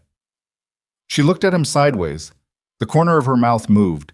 It was not a smile exactly, but it was the shape that existed just before one, and it was the first time he had seen her face do that, and it hit him somewhere in the chest with the specific force of something he had not known he was waiting for. They stood at the window for a while. "What happens after?" Aaliyah said. Not a complete question, but he knew what she meant. "I stay in Houston," he said. "I've already started identifying properties. I have a team in Seoul that can manage the day-to-day operation. There are things that require me personally, but most of them can be handled remotely or with quarterly visits." He paused. "I lost some things this week. The Incheon deal's gone. The Shin family pulled out of their arrangements." He said it the way he said most things, without drama, as information. "It will cost the organization significantly in the short term. We'll rebuild around it." Aaliyah turned to look at him. "You lost that while you were here." "Yes." "Because you didn't go back." "Yes." She was quiet for a moment. "Jamin, it was not worth more than being in this building," he said. "That's not a difficult calculation." She looked at him for a moment longer. Then she looked back out the window. "I don't know what we are," she said. "I need you to know that. I don't know what I can give you or what I'm ready for. I know who you are to Zara. I know what I want for her. What I am to you, what you are to me. I don't have that answer yet." "I'm not asking for the answer," he said. "I'm asking for the chance to be in the same city while you figure it out." She was quiet. "That's all," he said. She looked at him one more time, and then she nodded. Small, specific, the nod of a woman making a decision she is going to commit to because she has decided the alternative costs more than she is willing to pay. The update came at 10:55. A surgical nurse appeared in the doorway and told them the procedure was going well. They were past the primary repair. The heart was responding well to the correction. Estimated another 45 minutes to an hour for closing. The room exhaled. Not all at once. Sequentially, each person letting out the breath they had been holding in the specific pattern of their own fear. Sandra closed her eyes for a moment and pressed her hand to her chest. Kwon Dae-jung looked at the floor and then at the window.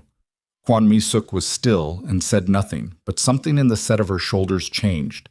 Jamin sat with both elbows on his knees and looked at his hands. He had very specific hands, scarred at the knuckles in the old way, not from any single event, but from the accumulated evidence of a long time spent in situations that required him to be physical about things. He had learned to fight young. He had fought as a tool, not a pleasure. His hands were the most honest part of him in some ways, carrying the history of everything he had done that he did not otherwise keep evidence of. He looked at them and thought about Zara's small hand over his the night before. The weight of it, the complete uncalculated trust of the gesture, and he understood completely and for the first time what it meant that she had been 9 years old and collecting photographs because she had needed something to hold on to. He was going to be something she could hold on to from now on. That was not a resolution. It was not the end of difficulty. It was a commitment made in a waiting room to a child who was not present, and it had the weight of every commitment he had ever made, which were not many, because he did not make them lightly, and he did not make them, and then fail to keep them. At 12:17, Dr. Reeves came through the waiting room door. She was still in her surgical cap. She looked at Aaliyah first. Her face was the face of someone carrying good news and being careful with it, because good news in this context was still serious news and deserved to be delivered with appropriate gravity. "The repair is complete," she said. She did extremely well. The defect is closed. Her heart rhythm stabilized beautifully once the repair was in place. We did not need the electrophysiology team for intervention. She is in recovery now, and she is awake, and she is asking about her backpack. Aaliyah sat down. She did not mean to. Her legs simply completed the negotiation between the news and her body, and the chair was there. She put both hands over her mouth and sat with that for a moment. Sandra made a sound. She covered it immediately, but it was there, the sound of a grandmother on the other side of something she had been terrified of. Jamin stood up and felt his legs and his hands and his chest all doing things simultaneously that he did not have names for, the full-body evidence of having been afraid in a sustained way and receiving the information that the thing you feared has not happened. "Can we see her?" Aaliyah said. Her voice came out rough. "Give us 45 minutes in recovery," Dr. Reeves said. "Then, yes, 2 at a time initially. She's going to be groggy and she's going to have some pain, which we're managing. But she is alert, and she is herself." She paused. She told the recovery nurse she had dreamed something, and she wanted to tell her mother. "I don't know what that means, but she was fairly insistent about it." Aaliyah laughed, a real one, full and cracked around the edges and completely uncontrolled. She pressed both hands harder against her mouth, and her shoulders shook once. Jamin looked at the ceiling for a moment. It was a plain hospital ceiling, white acoustic tile, the kind of ceiling that had no qualities whatsoever. He looked at it for several seconds. Then he looked at Kwon Mi-suk. The old woman was sitting very straight in her chair and her eyes were wet, and she was not doing anything to prevent it or conceal it, which was the most unexpected thing Jamin had seen in the entire duration of this week that had contained many unexpected things. Kwon Mi-suk, in 61 years of knowing her, had not cried in front of him once. She was not crying now exactly, but her eyes were wet and she was looking at the door Dr. Reeves had come through, and on her face was an expression that Jaemin thought might be what relief looked like on a person who had not allowed themselves to hope. They brought Zara back to a recovery room at 1:15. She was smaller again the way she had been smaller in the cardiac unit room, but this smallness was different. It was the specific smallness of a child who has been through something large and is resting on the other side of it. Not diminished exactly, but temporarily quieted. She had tubes and monitors and a hospital gown, and her hair was still pushed back the way the surgical team had arranged it. And she looked at Aaliyah when her mother came through the door with the particular expression of someone who has a thing they need to say and has been waiting with some impatience to say it. "Mom," Zara said. Her voice was slightly slurred from the anesthesia residue. "I dreamed we were a family." Aaliyah sat on the edge of the recovery bed. "Tell me." "It wasn't like a weird dream. It was just normal. We were somewhere with a yard, and there was a dog." She paused, considering. "A big one, gold-colored." She looked past her mother to where Jaemin was standing in the doorway. "Were you in the yard too?" she asked him. "Yes," he said. "I was in the yard." Zara looked at him with the direct and serious eyes that were going to be, he understood, the most clarifying thing in his life for as long as she chose to use them on him. "Okay," she said. She seemed satisfied. She looked at her IV hand. "This is uncomfortable." "I know, baby." "When can I have my backpack?" "Soon." I want to show Grandma the book, Zara said. The Korean one. She looked at her mother. Is she here? Aaliyah went very still for a fraction of a second. Which grandmother, baby? Zara looked at her with the expression of someone explaining something that should not require explanation. Both, she said. I have two now, right? Aaliyah looked at Jamin across the recovery room. He looked back at her. Yes, Aaliyah said quietly. You have two. Zara nodded, satisfied with the accounting, and closed her eyes. Tell them I'll be awake in a little while, she said, in the voice of someone issuing instructions before a brief administrative absence. And tell the gold one about the dog. She was asleep again in under 2 minutes. The conversation between Aaliyah and Kwon Mi-suk happened 2 days later, in the small family consultation room off the cardiac unit corridor. Jamin was not present. He had asked if Aaliyah wanted him there, and she had said no, and he had said okay, and he had gone to sit with Zara while the two women occupied the consultation room for 40 minutes. He did not know everything that was said. He knew that when Aaliyah came out, her eyes were red at the edges, but her jaw was set and her posture was the posture of a woman who had completed something difficult and was still standing. He knew that when Kwon Mi-suk came out behind her, the old woman's face had the specific quality of someone who has put down something they have been carrying for a long time. Not lighter exactly, because what they carried has left a permanent mark, but differently arranged. He knew that Aaliyah looked at him when she came through the door and said, She's going home to Seoul on Thursday. I told her that when Zara is recovered, if Zara wants to meet her, I will allow it. That's more than fair, he said. I know it is. She looked at him steadily. I'm not doing it for her. I'm doing it for Zara. Because Zara deserves to know where she comes from, all of it, even the parts that are complicated. I know, he said. She nodded and went into Zara's room, and he stood in the corridor for a moment and then followed. Zara was discharged 9 days after the surgery. The discharge morning had a particular quality to it, the organized dismantling of a temporary situation, the reassembly of the portable elements of a life. Aaliyah packed the bag with the efficiency of someone who had been doing this for a week. Zara supervised from the bed, directing the placement of each item in the backpack with the focused attention of a project manager who has strong opinions about packing methodology. Sandra had gone back to Dallas the day before, with a long embrace for her daughter and a shorter but definite one for Jaemin that surprised him enough that he did not have time to respond before it was over. She had looked at him when she pulled back and said, You have a lot of years to make up for. And he had said, I know. And she had said, Good, and gotten in the car. Kwon Dae-jung had left on Wednesday. He had come to Zara's room on Tuesday afternoon and sat in the corner chair while Aaliyah introduced him as Jaemin's father, Zara's other grandfather, and Zara had looked at him with the measuring assessment she applied to all new information and then shown him 3 pages of her scrapbook and asked him if he knew what the text said in one of the Korean magazines because she had never been able to read it. Kwon Dae-jung had looked at the page for a moment and then read it to her in English, his voice careful and even, a profile piece from 6 years ago about Jaemin's expansion of the organization's legitimate holdings. Zara had listened with complete attention. When he finished, she said, He does a lot, and Kwon Dae-jung had looked at her and said, He does. He is very capable. And then, after a moment, he had said, You are also very capable, I can see that. And Zara had considered this and said thank you with the seriousness of someone accepting an assessment they found accurate. Jaemin had stood in the corner of the room and watched his father talk to his daughter and felt something that did not have a clean name. It was in the territory of grief and resolution, and the particular ache of understanding that the things that had been broken were not going to be unbroken, but were going to become something else, something with different edges, less sharp in some places and still sharp in others.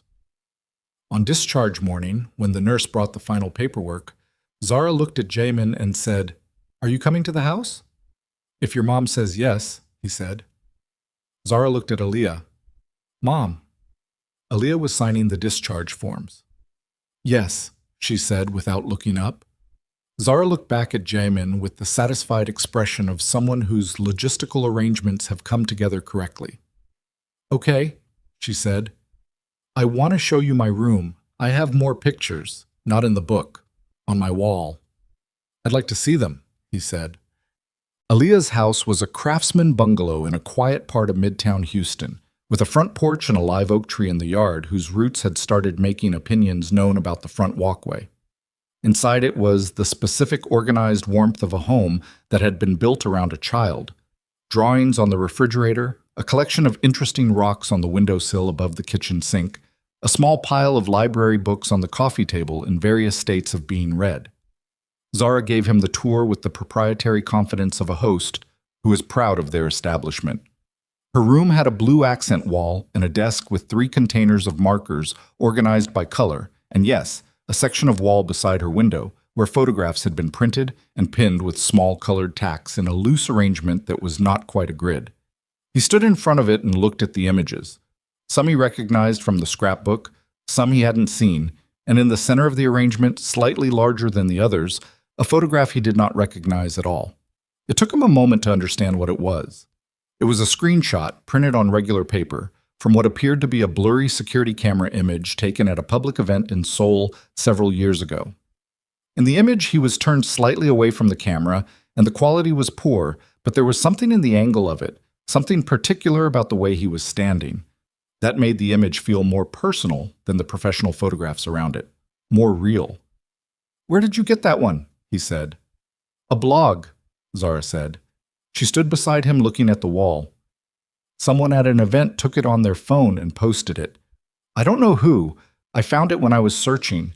She pointed at the center image. "That's my favorite, because you look like a regular person in that one." He looked at the photograph. "I am a regular person," he said. Zara considered this with the skepticism it probably deserved.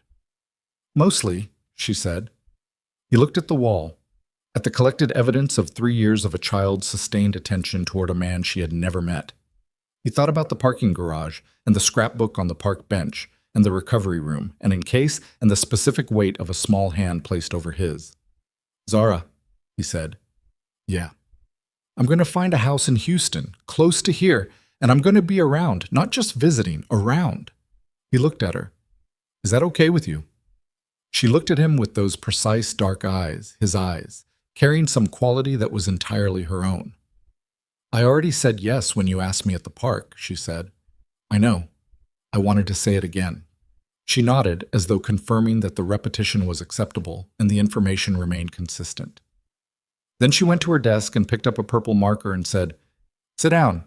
I want to show you something." And he sat down on the edge of her bed and watched his daughter begin explaining to him with great seriousness and a significant number of purple diagrams how the cardiovascular system worked, which she had apparently spent the past 14 months learning about in considerable detail. He listened to every word. 3 months passed the way months pass when they contain a great deal of living, not quickly and not slowly, but with the specific density of time that is being used. Zara recovered fully. Dr. Reeves declared her structurally repaired and functionally normal at her 6-week post-surgical follow-up, and Zara had looked at the imaging of her own corrected heart with the focused interest of a person reviewing the results of a project they had been involved in and found the outcome satisfactory. She went back to school. She joined a weekend art class. She was, by all available evidence, completely herself, the concentrated, serious, occasionally startling version of herself that she had always been, now with an additional reserve of physical energy she had apparently not known she was missing. Jae-min found a house 6 blocks from Aaliyah's. It had a yard. The yard was the size of the yard in Zara's dream, a coincidence he did not mention to anyone because it seemed like the kind of thing that was better lived than narrated. He had it furnished and set up a workroom for the operational aspects of his life that still required regular attention, and he established the rhythm of a man building a presence in a place rather than passing through it. He had dinner at Aaliyah's house on Tuesdays and Thursdays. He took Zara to her art class on Saturdays.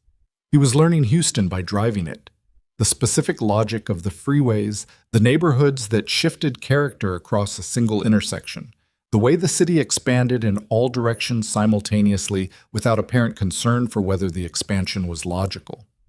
He and Aaliyah were careful with each other. That was the word for it, careful, in the way of people who understand that what they are building requires a different approach than what they had attempted before, when they were young and had not yet learned the full cost of things. There were evenings on her front porch after Zara was asleep, where they talked the way people talk when they are relearning someone, testing the new edges of a person, finding where they match the memory and where they have grown into something different. There were evenings where they did not talk much at all and sat with the comfortable particular silence of people who do not need to fill every space. He did not rush it. She did not rush it. They were both people who had learned, at significant personal cost, that speed was not the same as arrival. One evening in November, 4 months after the surgery, Jae-min came to dinner and Zara met him at the door and told him she had learned to make jeon, Korean pancakes, from a video online, and that she had made them for dinner, and that he was going to tell her honestly if they were correct. They were not entirely correct. The batter was slightly too thick, and she had been impatient with the heat, and some of them were more brown than they should have been. He ate 4 of them and told her the flavor was right, and the technique needed refinement, and she should try again next week, which she accepted as useful professional feedback. Aaliyah watched this from across the table with an expression that she did not attempt to control or conceal. After dinner, after Zara had gone to bed, Jaemin was washing the dishes at Aaliyah's kitchen sink, a habit that had established itself naturally, no discussion, just the accumulation of Tuesday and Thursday dinners into a pattern. When Aaliyah came to stand beside him, she leaned against the counter. She looked at him. "I need to tell you something," she said. He turned off the water. He turned to look at her. "I stopped being angry at you sometime in the last few months," she said. "I don't know exactly when. I was not going to tell you because it felt like giving something up. But I'm tired of carrying it as a secret." She looked at him steadily. "I'm not saying everything is resolved. I'm not saying it doesn't still hurt in specific places. But the anger, the kind I was living inside, that's gone." He looked at her for a moment. "Okay," he said. "That's all you're going to say. What would you like me to say?" She thought about it. "I don't know," she said. "I think I just needed to say it out loud to someone." "Then I'm glad you said it to me," he said. She looked at him for another moment. Then she reached out and took his hand, the scarred one, the one that carried all the evidence of the long, wrong road that had brought him here. And she held it for a moment with the simple directness of a woman who has decided that the thing she is doing is the thing she is doing. No more architecture required. Then she let it go and said, "Help me finish the dishes." And he turned the water back on. The kitchen was warm and the dishes were ordinary, and the house around them was quiet, with Zara sleeping somewhere in it. And outside, the November Houston evening was doing whatever it did, mild and dark and vast in the specific way of a city that did not know how to be small. Jae-min stood at Aaliyah's kitchen sink and washed the dishes from a dinner made by his daughter from a recipe she had found online because she had wanted to make something that connected the two halves of where she came from. And beside him, Aaliyah dried each dish as he handed it to her without speaking. And the silence between them was the kind that did not require filling because it was already full. 6 months after that, on an evening in May, when the live oak in the front yard had gone fully green and Zara was in the yard, drawing something in chalk on the front walkway with a focused intensity that suggested a significant artistic undertaking, Jaemin sat down on the porch steps beside Aaliyah and said the thing he had been carrying for a long time in the patient way of a man who had learned, at significant cost and considerable delay, that the right moment was worth waiting for. He did not kneel. He did not produce anything. He simply turned to her and said what was true, that he had spent 11 years building a life that was structurally sound and completely empty, and that the 6 blocks between his house and hers were already too many, and that he did not want to spend whatever remained of his life approaching and stepping back from the thing he had been certain of since he was 29 years old. He asked her to marry him. Aaliyah looked at him. She looked at Zara in the yard, who had stopped drawing and was watching them with the precise, focused attention of someone who has been expecting a specific event and is monitoring for its arrival. She looked back at Jaemin. "You told her," she said. "She asked me what I was planning," he said. "She is very difficult to deflect." Aaliyah looked at her daughter again. Zara raised her eyebrows in a very specific expression that managed to convey both impatience and encouragement simultaneously, and was so completely, recognizably her that Aaliyah pressed her lips together against a smile. She looked at Jaemin. The evening was warm. The oak tree moved slightly in a small wind. Somewhere down the street, a dog was communicating something to the neighborhood in a voice too large for the message. The city went on in all directions, enormous and indifferent and full of 10,000 ordinary evenings happening simultaneously, and this was one of them. Yes, Aaliyah said. Zara, in the yard, made a sound of vindicated satisfaction and went back to her chalk drawing. Jamin looked at the woman beside him and understood, in the complete and unglamorous and entirely sufficient way that understanding comes when it is real, not as a revelation but as an arrival, the end of a long route at the place you were always going. That the thing he had turned himself into a man incapable of feeling in order to survive had not, in the end, worked. He had felt it the entire time. He had simply been very far from home,